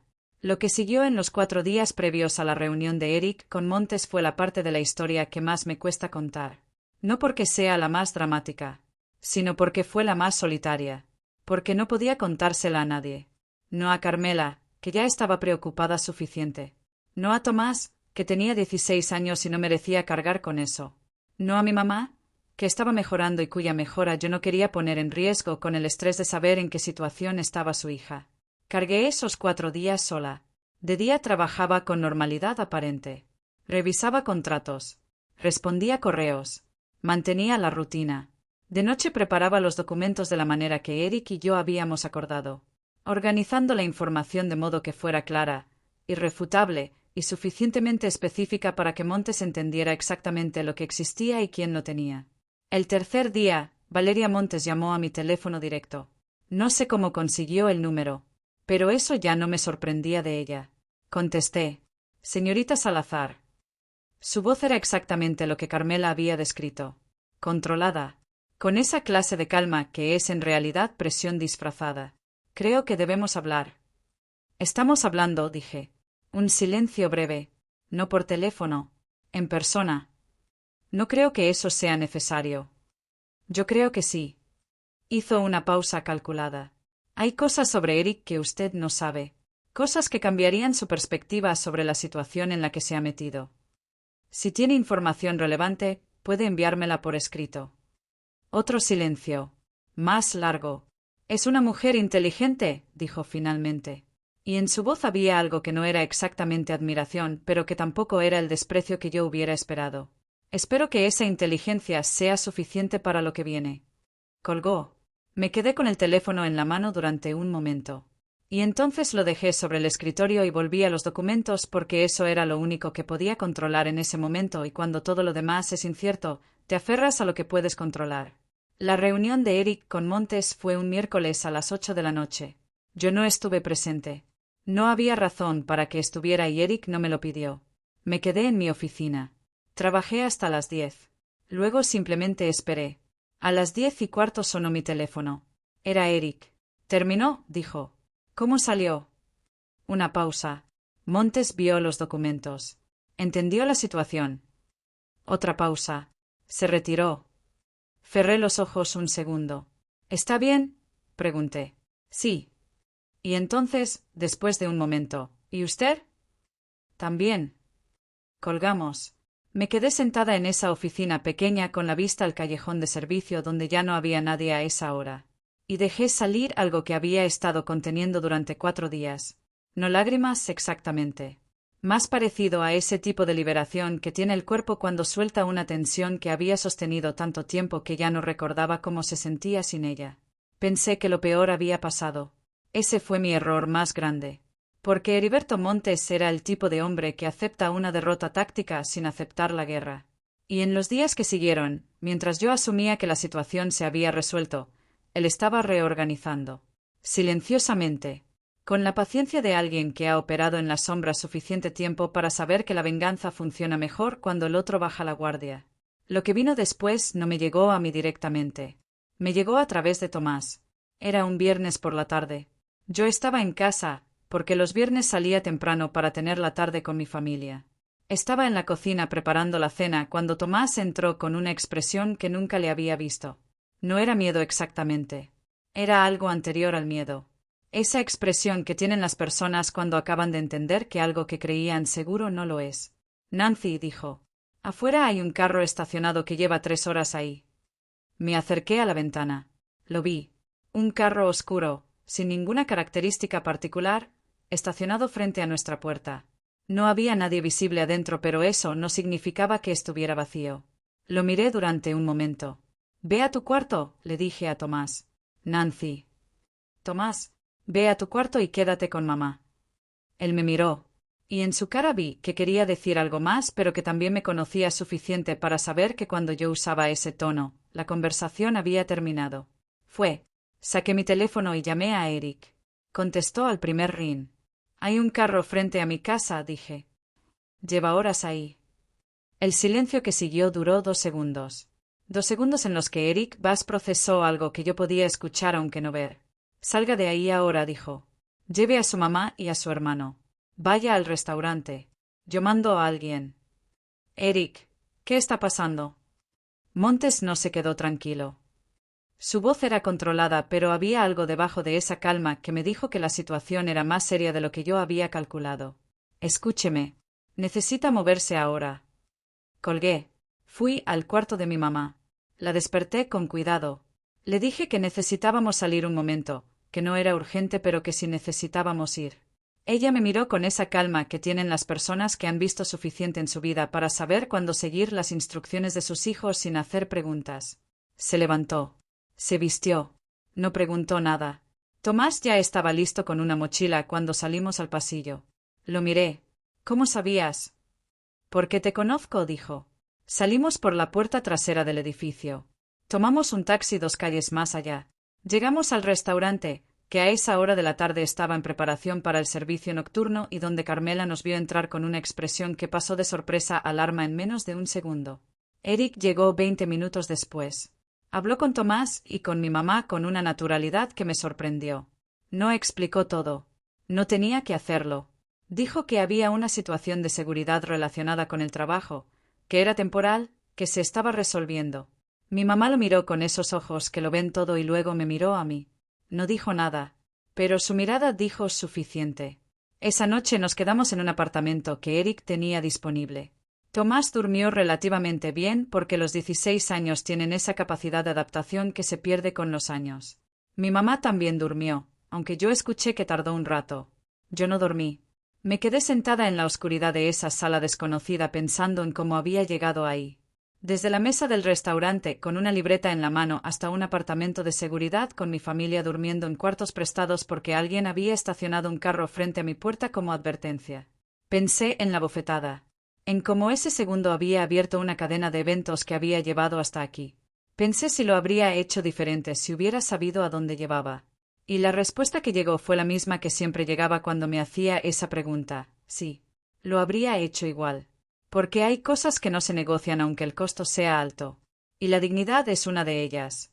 Pero eso no hacía que la situación fuera menos difícil. No hacía que mi mamá estuviera menos asustada aunque lo disimulara bien. No hacía que Tomás no tuviera que dormir en un cuarto ajeno. No hacía que yo no sintiera el peso de haber traído este problema a las personas que más amaba. Eso era lo que me costó más esa noche. No el miedo por mí, el miedo por ellos. Y en algún punto de esa madrugada, cuando el silencio del apartamento era completo, tomé una decisión. Ya era suficiente de cargar esto sola. Ya era suficiente de ser cuidadosa y metódica y paciente y esperar a que las cosas se resolvieran por sí solas o a través de otros. Había llegado el momento de hacer algo que yo siempre había sabido que podía hacer, pero que había evitado porque hacerlo cambiaba todo de una manera que no tenía vuelta atrás. Usar los documentos. No como moneda de negociación privada, sino de verdad, en el lugar donde debían ir. Y para eso necesitaba una persona. Una sola. Alguien fuera de todo ese mundo. Alguien que no le debiera nada a Eric ni a Montes ni a nadie relacionado con ellos. Me tomó hasta las 4 de la mañana recordar el nombre que necesitaba. Y cuando lo recordé, supe que el plan que se estaba formando en mi cabeza era el correcto. No porque fuera fácil, sino porque era lo único que quedaba. El nombre que recordé a las 4 de la mañana era el de una mujer que se llamaba Fernanda Ríos. La conocía de una manera indirecta que en ese momento me pareció casi diseñada por algo más grande que la coincidencia. Fernanda era periodista de investigación. La conocía porque 3 años atrás había hecho una historia sobre los barrios del sector donde yo crecí, sobre los proveedores informales y la economía de subsistencia, y había entrevistado a mi mamá para ese reportaje. Mi mamá había guardado el artículo. Lo tenía en una carpeta con documentos importantes, junto con las facturas médicas y los certificados de colegio de Tomás y las fotos de cuando éramos chicos. Yo nunca había hablado con Fernanda directamente, pero mi mamá sí. Y mi mamá, que tenía un sentido para las personas que yo todavía no había logrado igualar, había dicho de ella: es honesta, de esas que ya no quedan muchas. Eso era lo que necesitaba. A las 6 de la mañana busqué su contacto profesional. Estaba en el sitio web del medio donde trabajaba. Le envié un correo desde la cuenta que no estaba asociada a mi nombre completo. Fue breve. Dije que tenía información sobre operaciones financieras irregulares que involucraban a personas de influencia significativa en la ciudad. Que tenía documentación. que necesitaba hablar en persona antes de decidir qué hacer con ella. Firmé con mis iniciales. Y esperé. Su respuesta llegó 3 horas después. También breve. Una dirección. Una hora. Ese mismo día. A las 2 de la tarde estaba sentada frente a Fernanda Ríos en una cafetería que no era el tipo de lugar que frecuentaba ninguno de los actores de esta historia, que era exactamente el punto. Fernanda tenía unos 35 años, pelo corto, y esa manera de escuchar que tienen las personas que hacen bien su trabajo. No interrumpía. No reaccionaba visiblemente. Tomaba notas a mano, en un cuaderno pequeño, con una letra apretada y rápida. Le conté todo, desde la bofetada, que ella escuchó con algo que casi era una sonrisa pero no llegó a serlo, hasta los documentos, hasta el carro frente a mi casa, hasta la noche en el apartamento prestado. Cuando terminé, Fernanda cerró el cuaderno. Me miró. ¿Por qué ahora? Preguntó. Porque ya no hay otra opción que funcione, dije. ¿Y vas? Fue directa. ¿Cuál es su posición en todo esto? Era la pregunta más difícil, la que yo había estado evitando hacerme con toda su complejidad desde que me había sentado en esa cafetería. Complicada, dije. Fernanda me miró con una paciencia que no era condescendencia, sino genuina. ¿Qué tan complicada? Lo suficiente para que no sea fácil responder esa pregunta en una oración. Ella asintió lentamente. Confía en él. Y ahí estaba de nuevo. La misma pregunta que Eric me había hecho meses atrás en la mesa del restaurante. Pero ahora, con todo lo que había pasado entre esa pregunta y esta, con el apartamento prestado y mi mamá durmiendo en un cuarto ajeno y el carro oscuro frente a mi puerta, la pregunta tenía un peso diferente. Creo que él quiere salir de esto, dije. Creo que lo que está haciendo conmigo es parte de intentar salir. Hice una pausa. Pero también sé que ha tomado decisiones que causaron daño. Y eso no desaparece porque ahora quiera hacer algo diferente. Fernanda me miró un momento más. ¿Y qué quiere usted que pase? Quiero que lo que está en esos documentos llegue a donde tiene que llegar. Quiero que Montes no pueda seguir operando de esta manera. Quiero que las personas que fueron afectadas por ese sistema tengan algún tipo de reconocimiento de lo que les pasó. Hice una pausa. Y quiero que mi familia esté segura. En ese orden. El orden cambia dependiendo del día. Fernanda sonrió. Por primera vez en toda la conversación, sonrió de verdad. De acuerdo, dijo. Voy a necesitar ver los documentos. Y voy a necesitar tiempo para verificarlos independientemente antes de hacer cualquier cosa con ellos. Me miró. Esto no va a ser rápido. Y no va a ser silencioso cuando salga. Lo sé. ¿Está preparada para eso? Pensé en esa pregunta de verdad. No como retórica, sino como pregunta real que merecía una respuesta real. ¿Preparada? ¿Qué significaba estar preparada para algo así? No lo sabía completamente. Pero sabía que la alternativa, quedarse quieta, seguir esperando, seguir siendo cuidadosa y metódica mientras un carro oscuro se estacionaba frente a mi casa, esa alternativa ya no existía para mí. Sí, dije. Estoy preparada. Salí de esa cafetería con el peso de lo que había iniciado instalado en el pecho. No era el peso del miedo. Era el peso de lo definitivo. De las cosas que una vez que empiezan no tienen marcha atrás. Esa tarde volví al apartamento donde estaban mi mamá y Tomás. Mi mamá estaba despierta, sentada en el sofá, con una taza de té que Tomás le había preparado. Cuando entré me miró con esa calma suya que siempre me había parecido sobrenatural y que ahora entendía que era el resultado de años de práctica en mantenerse entera cuando las cosas no lo eran. Siéntate, me dijo. Me senté. Cuéntame qué está pasando de verdad. Tomás se quedó en el cuarto. Mi mamá y yo hablamos durante 1 hora. Le conté más de lo que le había contado a nadie. No todo, pero suficiente para que pudiera entender la geometría de la situación sin que yo la pusiera en el centro del peligro innecesariamente. Ella escuchó, sin interrumpir, igual que Fernanda, pero de una manera completamente diferente. Porque Fernanda escuchaba como periodista. Mi mamá escuchaba como madre. Y esos son tipos de escucha que producen reacciones diferentes en quien habla. Cuando terminé, mi mamá tomó mi mano. La sostuvo un momento. ¿Hiciste lo correcto?, me preguntó. Creo que sí, dije. Lo volvería a hacer. Lo pensé. Sí. Ella asintió. Entonces ya está hecho. El resto se resuelve. Esa confianza suya, esa certeza de que las cosas se resuelven cuando uno hace lo correcto, me había parecido ingenua a veces en mi vida. Esa tarde no me pareció ingenua. Me pareció exactamente lo que necesitaba escuchar. Lo que vino en los días siguientes fue una mezcla rara de calma superficial y tensión profunda. Externamente, seguí trabajando. Volví a la oficina. Mantuve la rutina. Eric sabía que yo había hecho algo, pero no sabía exactamente qué, y yo todavía no se lo había dicho. Esa conversación llegó una tarde que Eric pasó por mi oficina y se quedó en la puerta mirándome trabajar durante un momento antes de hablar. «¿Qué está haciendo?», preguntó. «Trabajando», dije sin levantar la vista. «¿Qué más está haciendo?». Levantó la vista.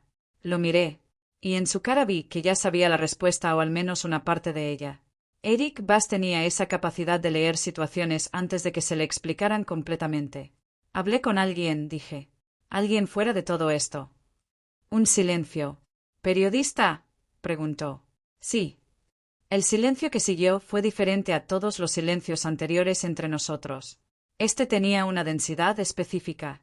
La densidad de alguien procesando las consecuencias de algo que ya no se puede deshacer. Eric entró a la oficina. Cerró la puerta. Se quedó de pie. «¿Cuándo?», preguntó. «Ayer». Le dio los documentos. «Todavía no. Los está verificando primero». Otro silencio. Eric se pasó la mano por la cara. Un gesto que yo había visto pocas veces y que en él equivalía a lo que en otra persona sería una expresión abierta de agotamiento. «Nancy». «Mi nombre. Solo mi nombre». «Sé lo que estás pensando», dije. «Y sé que esto complica las cosas para ti». «No estoy pensando en las cosas». Me miró. «Estoy pensando en ti». Esa oración en ese tono específico me tomó completamente desprevenida. No porque fuera una declaración dramática, sino por lo opuesto, porque era simple, directa, del tipo de simpleza que solo existe cuando alguien no tiene energía ni interés en construir nada alrededor de lo que siente. «Puedo cuidarme», dije. «Lo sé». Se sentó en la silla frente a mi escritorio. No la silla de visitas formal. La que estaba al costado, la que usaba cuando la conversación era de otro tipo. Pero eso no significa que tenga que hacerlo sola. Lo miré durante un momento. Y en ese momento, con todo lo que había pasado y todo lo que faltaba, con los documentos en manos de Fernanda y Montes en algún lugar reorganizando su respuesta y mi familia en un apartamento prestado y la situación entera suspendida en ese punto donde podía ir en cualquier dirección, lo que sentí fue algo que no había sentido en mucho tiempo. No estaba sola en esto. No completamente. «Hay algo que necesitas saber», dije. Esperó. «Los documentos que le di a Fernanda incluyen la transferencia a tu nombre». Lo miré. «Con el contexto que me explicaste, pero incluida». Eric asintió lentamente. Sin rabia. Sin sorpresa tampoco, lo que me dijo que lo había calculado desde que le dije que había hablado con una periodista. «¿Cuánto tiempo tienes tú para cuando eso salga?», pregunté. «Depende de cómo salga», dijo. «Pero tengo algo». «No mucho, pero algo». «¿Qué tipo de algo?». «El tipo de algo que llevo 2 años construyendo para exactamente este momento». Me miró. «Cooperación. Con las personas correctas. A cambio de lo correcto». Y entonces Eric me contó lo que no me había contado todavía. Que los 4 días previos a la reunión con Montes no habían sido solo de preparación de nuestra parte. Que él llevaba tiempo en conversaciones discretas con autoridades que tenían interés en exactamente el tipo de información que yo había documentado. Que la reunión con Montes había sido también, sin que Montes lo supiera, una reunión monitoreada. Lo miré cuando terminó de hablar. «¿Por qué no me lo dijiste?», pregunté. «Porque si te lo decía, cambiaba lo que hacías. Y lo que hacías tenía que ser tuyo, no influenciado por lo mío». Era una respuesta que tenía lógica. También era una respuesta que mostraba que Eric había estado calculando cosas que yo no había calculado, lo que en su mundo era probablemente lo más normal del mundo y en el mío era todavía algo a lo que me estaba acostumbrando. «¿Cuándo?», pregunté. «¿Cuándo qué?». «¿Cuándo se resuelve esto?». Eric me miró. Y por primera vez desde que lo conocía, vi en su cara algo que no era control ni cálculo ni esa calma construida de años de operar en un mundo donde las emociones eran un lujo peligroso. Vi incertidumbre real. Y detrás de ella, algo más. «No lo sé exactamente», dijo. «Pero sé cómo quiero que se resuelva». «¿Cómo?». Otra pausa. Del tipo que precede a las cosas que se dicen cuando ya no hay razón para no decirlas. «Con usted fuera de peligro», dijo. «Con su familia segura. Con lo que está en esos documentos donde tiene que estar». Hizo una pausa. Y con tiempo. Para ver si lo que ha estado pasando entre nosotros dos es lo que creo que es. El silencio que siguió fue diferente a todos los que habían venido antes. No tenía tensión. No tenía el peso de las cosas no dichas. Era el tipo de silencio que existe cuando dos personas se encuentran en el mismo lugar al mismo tiempo y lo saben los dos. Eso es mucho para pedir en este momento, dije. Sí, respondió. Lo es. Pero no es imposible. Eric me miró, y algo en su cara se alivió de una manera tan pequeña y tan real que me costó mirarlo directamente. No, dijo. No es imposible.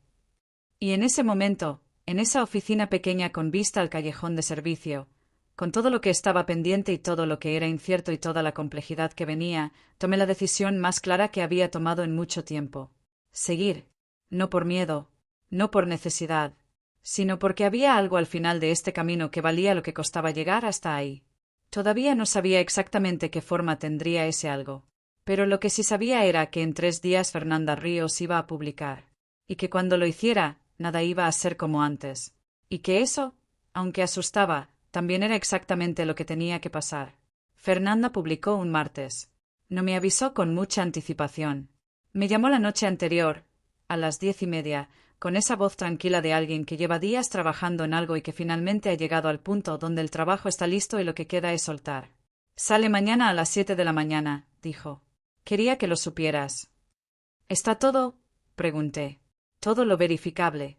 Lo que no pude verificar independientemente lo dejé fuera. Pero lo que está es suficiente. Una pausa. Nancy. Lo que encontraste es significativo. No solo para esta historia. Para mucho más. ¿Cómo de significativo? Del tipo que hace que otros periodistas empiecen a hacer preguntas que llevan tiempo sin hacerse. Otra pausa. ¿Estás bien? Sí, dije. Y era la verdad, aunque bien en ese momento significara una versión complicada de la palabra. Mañana va a ser un día difícil. Lo sé. Si necesitas algo, llámame. Colgué. Fui al cuarto donde dormía Tomás y me paré en la puerta un momento mirándolo sin entrar. Dormía de ese modo profundo que tienen los adolescentes, completamente entregado, sin las tensiones del día visibles en la cara. Lo miré durante un momento largo. Luego fui al cuarto de mi mamá. Ella no dormía. Estaba despierta con los ojos abiertos mirando el techo, lo que hacía cuando pensaba en cosas que no quería pensar en voz alta. Me vio en la puerta. ¿Mañana? Preguntó. Mañana, dije.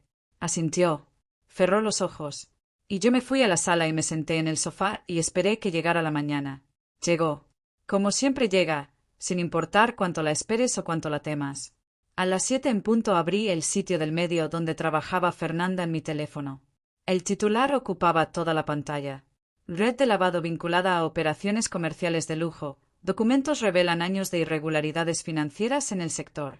Lo leí. Todo. 2 veces. Fernanda había escrito con la precisión de alguien que sabe que cada palabra de un texto como ese va a ser examinada bajo microscopio. No había dramatismo innecesario. No había adjetivos que no estuvieran respaldados por un hecho concreto. Era información ordenada con claridad quirúrgica, y era devastadora exactamente por eso. Heriberto Montes aparecía con nombre completo. Sus operaciones, sus empresas pantalla, sus conexiones, sus años de movimientos que habían pasado debajo del radar de cualquier investigación seria porque ninguna investigación seria había tenido los documentos correctos. El restaurante Bass aparecía como uno de los espacios donde parte de esa actividad había sido facilitada, no como el centro de la historia, como un elemento dentro de un sistema más grande. Eric aparecía. Su nombre estaba ahí. La transferencia estaba ahí. Pero Fernanda había incluido el contexto.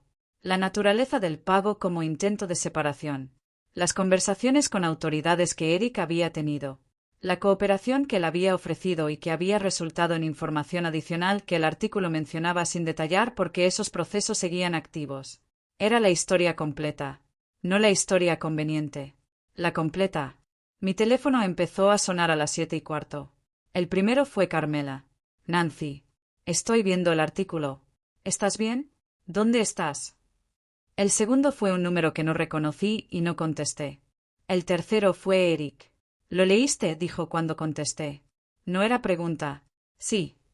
¿Cómo estás? Procesando. Hice una pausa. ¿Y tú? Igual. Una pausa más larga. Montes va a responder hoy. Ya están moviéndose de su lado. Pero las personas con las que estuve trabajando también se están moviendo. Va a ser un día largo. ¿Necesitas algo de mí? Solo que te quedes donde estás y no te muevas hasta que yo te llame. ¿De acuerdo? Nancy. ¿Sí? Una pausa. Del tipo que en Eric significaba que estaba diciendo algo que normalmente no diría. Gracias, dijo. Simplemente eso. Colgamos. Me quedé sentada con el teléfono en la mano en ese apartamento que todavía no era mi casa, pero que en las últimas semanas había aprendido a sentir como un espacio seguro. Mi mamá entró a la sala con 2 tazas de café. Me dio una. Se sentó a mi lado. No preguntó nada.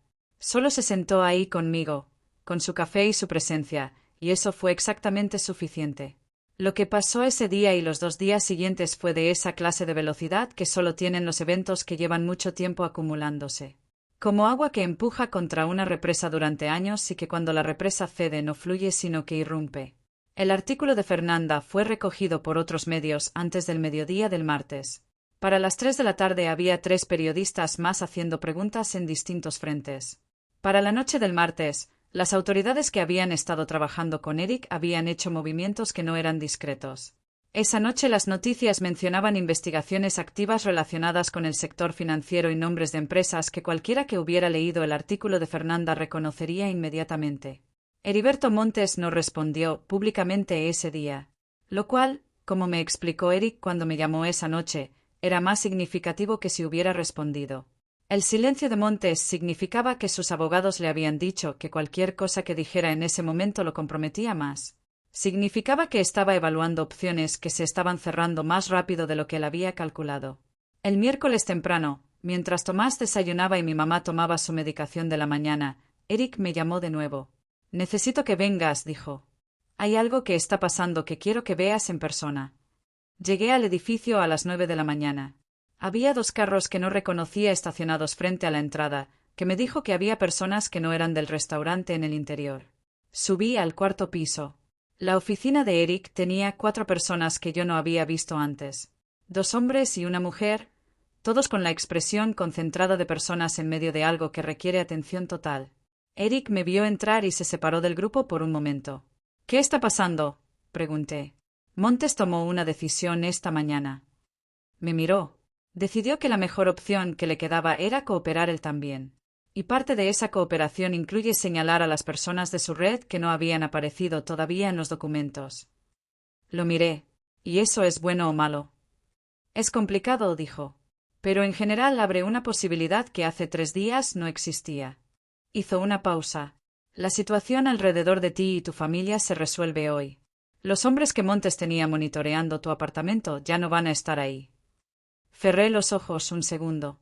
Los abrí. ¿Pueden volver a su casa?, pregunté. Sí. Hoy si quieren. Eso fue lo primero que procesé completamente de todo lo que había dicho. Mi mamá en su propia cama esa noche. Tomás en su propio cuarto. La cocina nuestra. El olor conocido de las paredes que conocíamos. Gracias, dije. Eric sacudió levemente la cabeza. No es mérito mío. Es mérito tuyo. Pasé el resto de esa mañana en el edificio, no haciendo nada en particular, simplemente presente porque no había ningún otro lugar donde tuviera sentido estar. Observé. Vi a Eric operar en ese entorno de crisis con una calma que era genuina y no construida, la calma de alguien que finalmente está tomando decisiones que están alineadas con lo que realmente quiere y no con lo que otros esperan de él. Y a las 12:30 del miércoles, sucedió lo que ninguno había calculado exactamente así. Valeria Montes llegó al edificio. No con sus acompañantes de otras veces. Sola, lo que en sí mismo era información. La mujer que había llegado con escolta cada vez que había aparecido antes, que había dejado mensajes de amenaza a través de recepcionistas, que había llamado a mi teléfono con esa voz calculadamente presionante, llegó ese miércoles al mediodía completamente sola. Me enteré porque Carmela, que ese día estaba en el restaurante en turno regular porque la vida del restaurante continuaba independientemente de todo lo demás, me mandó un mensaje. Valeria Montes acaba de entrar. ¿Vienes sola? Preguntó por ti. La leí 2 veces. Fui a buscar a Eric. Le mostré el mensaje. Lo leyó. Me miró. ¿Quieres hablar con ella? Sí, dije. Y lo dije sin dudar porque había algo en esa llegada sola, sin escolta, en ese momento específico, que me decía que lo que Valeria Montes quería ahora era diferente a lo que había querido todas las veces anteriores. Bajé al restaurante. Era la hora previa al servicio del almuerzo. Las mesas estaban puestas pero vacías todavía. Valeria estaba en la barra, de pie, con las manos apoyadas sobre el mármol. Me vio entrar. Nos miramos desde la distancia de la sala vacía. Nos acercamos la una a la otra hasta encontrarnos en el punto medio, entre las mesas y la barra, en ese espacio neutro que no era territorio de ninguna de las dos. La miré de cerca por primera vez. Carmela tenía razón, era una mujer que sabía el efecto que producía. Pero ese miércoles al mediodía algo en ella estaba diferente. El control cuidadoso que yo había imaginado en su voz cada vez que la había escuchado estaba presente pero con fisuras. Pequeñas, pero visibles para alguien que había aprendido a leer los detalles. Señorita Salazar, dijo. Señorita Montes, respondí. Un silencio breve. Vine a decirle algo, dijo. Directamente. Sin construcción. Lo que le dije a la recepcionista sobre que tenía los días contados. Hizo una pausa. Fue una cosa estúpida dicha desde un lugar estúpido. No era una disculpa exactamente. Pero era algo. Y viniendo de alguien en la posición en que ella estaba ese día, con su padre en conversaciones de cooperación y su mundo reorganizándose de maneras que nadie había pedido, era más de lo que yo había esperado. ¿Por qué viene a decirme eso hoy?, pregunté. Valeria miró hacia un lado un momento. Un gesto pequeño, pero que me dijo que lo que iba a decir le costaba. Porque durante 2 años hice lo que mi padre esperaba que hiciera, dijo. Incluyendo estar con Eric, incluyendo aparecer en ciertos eventos, incluyendo venir aquí a hacer el papel que se esperaba de mí. Me miró. Y cuando usted apareció y las cosas empezaron a cambiar, mi primera reacción fue hacer lo que siempre había hecho. Presionar. Amenazar. Usar las herramientas que conocía. Hizo una pausa. Pero no tengo ganas de seguir siendo esa persona, dijo. Y vine a decírselo porque usted fue la única en todo esto que hizo lo que quería hacer aunque costara. Y eso merece algo. Aunque sea esto. El silencio que siguió entre las dos fue diferente a cualquier silencio que yo hubiera imaginado teniendo con Valeria Montes. ¿Qué va a hacer ahora?, pregunté. No lo sé todavía, dijo. Pero por primera vez en mucho tiempo, eso no me asusta tanto. Se fue. Sin drama. Sin más palabras. Simplemente salió del restaurante con esa misma elegancia con que había entrado, pero con algo diferente en los hombros. Algo más liviano. Me quedé parada en la sala vacía un momento. Carmela apareció desde la cocina. ¿Qué pasó? Algo que no esperaba, dije. ¿Bueno o malo? Pensé en ello. Humano, dije finalmente. Esa tarde, mientras el restaurante llenaba para el servicio del almuerzo y el mundo continuaba girando como siempre lo hace independientemente de las conversaciones privadas que pasan en su interior, subí a la oficina de Eric. Estaba solo. Las personas de la mañana se habían ido. Estaba sentado en su escritorio con una carpeta abierta frente a él pero mirando hacia la ventana. Se giró cuando entré. ¿Cómo fue con Valeria?, preguntó. Inesperado, dije. Me senté. ¿Cómo estás tú? Me miró. Honestamente, estoy cansado. Lo dijo sin drama. Solo como un hecho. Llevo mucho tiempo cargando cosas que no quería cargar de la manera en que las cargaba. Y hay algo raro en el momento en que eso empieza a cambiar. No es alivio inmediato. Es más parecido al primer día después de una fiebre larga, cuando todavía estás débil pero ya no te duele todo. Lo entendí perfectamente. Era exactamente como yo me sentía también. ¿Qué pasa con el restaurante?, pregunté. Sigue funcionando, dijo. Con menos complicaciones de las que ha tenido en años, paradójicamente. Hizo una pausa. Y necesita a alguien que lo siga mirando con los ojos que tú le has puesto encima estos meses. Me miró. ¿Sigues?, preguntó. No como jefe. No como la persona que tomaba las decisiones en ese espacio. Como alguien que le estaba haciendo una pregunta real a otra persona y que genuinamente no sabía la respuesta. Sí, dije. Sigo. Y en ese momento, en esa oficina con vista al callejón que yo ya conocía de memoria, con el restaurante funcionando abajo y mi mamá volviendo a su cama esa noche y Tomás a su cuarto y Fernanda con su artículo publicado en Montes en conversaciones que ya no podía controlar, algo que había estado tenso durante meses se acomodó en su lugar. No perfectamente, no sin aristas ni complejidades pendientes, pero en su lugar. Y eso era suficiente para seguir. 3 semanas después del artículo de Fernanda, Heriberto Montes fue formalmente imputado. No lo supe por las noticias, aunque las noticias lo cubrieron. Me lo dijo Eric una mañana mientras revisábamos los contratos de los proveedores nuevos que habíamos estado evaluando, que era lo que hacíamos ahora en las mañanas: trabajo normal, números reales, decisiones que tenían que ver con menús y logística y personal y todas las cosas concretas que hacen funcionar un lugar como ese. Salió esta mañana, dijo Eric. Formal. ¿Cómo te sientes?, pregunté. Lo pensó un momento. Como alguien que finalmente pagó una deuda que llevaba años acumulando intereses. Hizo una pausa. No es satisfacción exactamente. Es más parecido al cierre de algo que no debería haber estado abierto tanto tiempo. Eso lo entendí. Las semanas que siguieron a la publicación habían sido exactamente lo que Fernanda había predicho: no fáciles, no silenciosas, pero necesarias. Los medios habían seguido la historia. Habían llegado preguntas de personas que yo nunca esperaba que me hicieran preguntas. Había habido días donde la atención de todo eso se sentía física, como algo que presiona desde afuera. Pero mi mamá estaba en su casa. Tomás estaba en su colegio. Y yo estaba en esa oficina con vista al callejón haciendo el trabajo que había demostrado saber hacer. Las cosas no eran perfectas. El proceso legal alrededor de Eric era complejo y lento, como son todos los procesos legales cuando involucran este tipo de situaciones. Había incertidumbres todavía.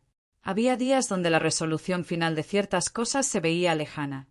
Pero había algo que se había cambiado de manera concreta e irreversible. El sistema que había operado durante años usando el restaurante Bass como parte de su infraestructura ya no existía de esa manera. Los proveedores pequeños que habían sido perjudicados empezaron a recibir compensaciones, discretas y reales, exactamente como Eric había prometido. 3 de ellos me llamaron en las semanas siguientes porque Fernanda, con mi permiso, les había explicado de dónde venía esa compensación. Ninguno de los 3 supo exactamente qué decir. Yo tampoco. Pero el silencio de esas llamadas tuvo una calidad diferente a cualquier otro silencio de esa historia. Un mes después de la publicación, Fernanda me invitó a tomar un café. Nos sentamos en la misma cafetería donde habíamos hablado la primera vez. Ella tenía esa expresión de alguien que ha completado algo grande y que todavía está procesando lo que sigue. Hay algo que quiero decirte, dijo. Dime. Lo que encontraste, Nancy. La manera en que lo encontraste y lo que hiciste con ello. Hizo una pausa. Hay personas que llevan años intentando llegar a información como esa con todas las herramientas posibles y no llegan. Y tú llegaste siendo invisible. Siendo la persona que nadie miraba. No supe qué decir inmediatamente. ¿Qué quieres decirme con eso?, pregunté. Que tienes un instinto para esto. Para ver lo que otros no ven. Para seguir los números hasta donde llevan. Me miró. Estoy escribiendo una serie más larga sobre el sistema financiero informal en la ciudad. Voy a necesitar a alguien que entienda los números de la manera en que tú los entiendes. Hizo una pausa. No como fuente. Como colaboradora. Lo miré. Era una oferta que no había calculado. Que no entraba en ninguno de los mapas que yo había hecho de cómo seguiría siendo mi vida después de todo esto. Todavía estoy en el restaurante, dije. Lo sé. No tiene que ser exclusivo. Sonrió. Piénsalo. Me lo llevé a casa. Literalmente. Lo pensé durante varios días con esa metodología mía de ponerlo en partes y ver qué partes podía controlar y qué partes no. Lo hablé con mi mamá, que escuchó todo con su taza de té y luego dijo, con esa simplicidad suya que siempre llegaba exactamente al centro de las cosas, ¿te gusta la idea? Sí, dije. Entonces la respuesta ya la sabes. Lo hablé con Eric también. Una tarde en su oficina, después de cerrar los temas del día, se lo conté. Lo escuchó completo. ¿Qué piensas?, pregunté cuando terminé. Pienso que es exactamente lo que deberías hacer, dijo. Sin dudarlo. Y pienso que el restaurante va a seguir necesitándote. Las 2 cosas pueden ser ciertas al mismo tiempo. Me miró. Y en su mirada había algo que yo había aprendido a reconocer en los últimos meses. Esa calidad específica que tiene la mirada de alguien que te ve completamente. No la versión que tú proyectas ni la versión que ellos necesitan. Tú, Eric. Usé su nombre como siempre, directamente. ¿Sí? ¿Qué pasa con nosotros? La pregunta que ninguno de los dos había hecho en voz alta todavía. La que había estado presente en cada conversación, en cada pausa, en cada mirada desde aquella noche de medianoche en el restaurante vacío. Eric no respondió de inmediato. Lo que en otro momento me hubiera generado incertidumbre, ahora entendía que era simplemente su manera de asegurarse de decir lo correcto en lugar de lo conveniente. «Pasa que me importas», dijo finalmente. De una manera que no había esperado y que tampoco voy a pretender que entiendo completamente todavía. Hizo una pausa. «Y pasa que quiero descubrirlo. Si tú quieres». Lo miré durante un momento. Pensé en la noche de la bofetada. En ese segundo donde algo en mí tomó una decisión sin consultarle a ninguna parte racional. Pensé en todos los momentos entre ese segundo y en lo que habíamos construido y destruido y reconstruido diferente en ese camino. Pensé en mi mamá y en Tomás. En Carmela con su manera de aparecer siempre en el momento correcto. En Fernanda y su oferta y la posibilidad de hacer algo con lo que yo sabía que tenía valor real. Pensé en la versión de mí que había entrado a ese restaurante con una libreta en la mano y 7 horas de turno encima y los medicamentos de su mamá calculados en la cabeza. Y en la versión de mí que estaba sentada en esa oficina ahora. No eran personas diferentes. Eran la misma persona, pero con más claridad sobre quién era y qué valía y que no iba a permitir que nadie le dijera que no valía. Sí, dije. Quiero. Y eso fue todo. Sin dramatismo. Sin declaraciones elaboradas. Dos personas que habían llegado al mismo lugar por caminos que nadie hubiera trazado así de haberlo planeado, y que habían decidido que el lugar al que habían llegado valía quedarse. 2 meses después de esa conversación, mi mamá tuvo su última consulta de control. El médico revisó los análisis. Nos miró a los dos. Y dijo que los resultados eran lo suficientemente buenos como para reducir la medicación y pasar a controles trimestrales en lugar de mensuales. Mi mamá no lloró. La que lloró fui yo. Ahí mismo, en el consultorio, sin poder evitarlo. Mi mamá me pasó un pañuelo con esa calma suya y me dijo, ya fue. Ya fue. 2 palabras que en la boca de esa mujer significaban un universo completo. Tomás terminó el colegio ese mismo año con las mejores notas que había tenido en años. En la graduación estuvo mi mamá, que había insistido en ir aunque Tomás le había dicho que no era obligatorio. Estuvo Carmela, que no era exactamente familia, pero que se había convertido en algo para lo que no teníamos un nombre preciso, pero que llenaba el mismo espacio. Y estuvo Eric, que llegó tarde porque tuvo una reunión que no pudo mover, y que cuando entró al auditorio buscó nuestra fila con la vista antes de sentarse, lo que me dijo sin palabras todo lo que necesitaba saber sobre dónde estábamos. Después de la graduación fuimos a cenar a un lugar que no era el Vas porque esa noche era de Tomás y Tomás quería pizza, no menú de degustación. Nos sentamos en una mesa de plástico con manteles de papel y pizza que llegó demasiado caliente y Tomás contó chistes malos que hicieron reír a mi mamá de ese modo que le sacudía los hombros, y en algún momento de esa cena normal y ruidosa y completamente sin elegancia, miré alrededor de esa mesa y sentí algo que tardé unos segundos en identificar. Paz. Simple, sin condiciones, sin asteriscos. Paz. Había llegado hasta acá desde una bofetada en un restaurante elegante. Desde una libreta en la mano y 7 horas de turno y los medicamentos calculados en la cabeza. Desde el miedo y la incertidumbre y las noches sin dormir y el carro oscuro frente a mi puerta y el apartamento prestado y todas las decisiones que había tenido que tomar sola en el silencio de madrugadas que no le deseaba a nadie. Había llegado hasta acá. Y acá era bueno. No perfecto. Nunca perfecto. Eric todavía tenía procesos legales pendientes que se irían resolviendo con tiempo. El trabajo con Fernanda estaba empezando y tenía su propio nivel de complejidad y de días difíciles. El restaurante seguía siendo un organismo vivo con sus propias demandas. Mi mamá estaba mejor, pero eso no significaba que no hubiera que seguir cuidándola. Pero acá era bueno. Y bueno, cuando llevas suficiente tiempo sin él, es exactamente suficiente. 3 meses después empecé a retomar la universidad. Por las noches, 2 veces por semana, en un programa para adultos que trabajaban. Administración de empresas, exactamente lo que había dejado años atrás. El primer día de clase me senté en la segunda fila porque en la primera me sentía demasiado visible y en la tercera demasiado lejos de la pizarra, y mientras el profesor explicaba el programa del semestre, pensé en la ironía de estar aprendiendo formalmente lo que la necesidad ya me había enseñado a la fuerza.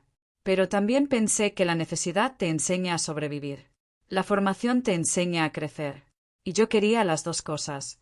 El día que le conté a Eric que había empezado, me miró de esa manera suya que ya conocía bien y dijo, «Era hora». «¿Era hora?», repetí. «Llevas años siendo más capaz de lo que cualquier título puede certificar. Pero el título no está de más». Hizo una pausa. «Y cuando termines, el restaurante puede usar a alguien que sepa lo que sabe con el respaldo formal que merece». Lo miré. Eso es una oferta de trabajo. Es una observación, dijo. Pero se le notaba algo en la comisura de la boca que decía que era más que eso. Así son las cosas ahora. No dramáticas. No perfectas. Pero reales y construidas con materiales que yo conozco porque los elegí o porque los aprendí de la manera difícil que es, a fin de cuentas, la única manera en que ciertas cosas se aprenden de verdad. Hay una cosa más que quiero contarles. Una pequeña. Semanas después de que todo se calmó, Carmela me contó que el día de la bofetada, esa noche, después de que yo salí por la puerta de servicio y el restaurante retomó su funcionamiento normal, un señor que estaba cenando solo en una mesa cerca del rincón izquierdo le había pedido la cuenta y al levantarse le había dejado a Carmela una propina que era el doble del valor de su cena. Y le había dicho, mientras guardaba la billetera, dile a la chica que se fue que estuvo bien. Carmela no me lo contó esa noche porque no había tenido la oportunidad. Me lo contó meses después, casi de pasada, como si fuera un detalle menor. Para mí no fue un detalle menor. Porque a veces el mundo te manda señales de que lo que hiciste, aunque asustara, aunque costara, aunque no supiera a dónde llevaba en el momento, estuvo bien. Y esa señal llegó de un señor anónimo que cenaba solo y que decidió que lo que había visto merecía el doble de propina. Eso lo guardo. Lo guardo junto con todas las otras cosas que esta historia me dejó. Con la certeza de que la dignidad no es un lujo. Con la comprensión de que el valor no es la ausencia de miedo, sino la decisión de moverse de todas formas. Con la evidencia de que las personas más inesperadas pueden sorprenderte si les das la oportunidad de hacerlo. Y con la convicción que nada de lo que ha pasado ha logrado quitarme, de que hay cosas que no se negocian. Mi nombre es Nancy Salazar. Fui mesera en el restaurante más elegante de la ciudad. Le di una bofetada al hombre más temido que lo dirigía. Y lo que pasó después de ese segundo me cambió de maneras que todavía sigo descubriendo. Eso es todo. Y también es suficiente. Si llegaron hasta acá, de verdad, gracias. No es poco. Esta historia requiere tiempo y atención y los dos son cosas valiosas que eligieron darme. Eso no lo tomo a la ligera. Si algo de lo que escucharon les llegó, si hubo un momento donde pensaron en alguien que conocen o en ustedes mismos, déjenme saberlo en los comentarios. Me interesa. Me importa saber desde dónde llega esta historia a cada quien. Si todavía no están suscritos al canal, este es el momento. Hay más historias como esta en camino. Historias de personas normales en situaciones que no pidieron, que tomaron decisiones que costaron y que llegaron a lugares que no esperaban. Esas son las historias que me interesan contar. Las que se parecen a la vida real aunque parezcan increíbles. Denle like si esta historia los tuvo pegados desde el principio. Compártanla con alguien que necesite recordar que la dignidad vale más que la comodidad. Y cuídense mucho, donde quiera que estén. Hasta la próxima.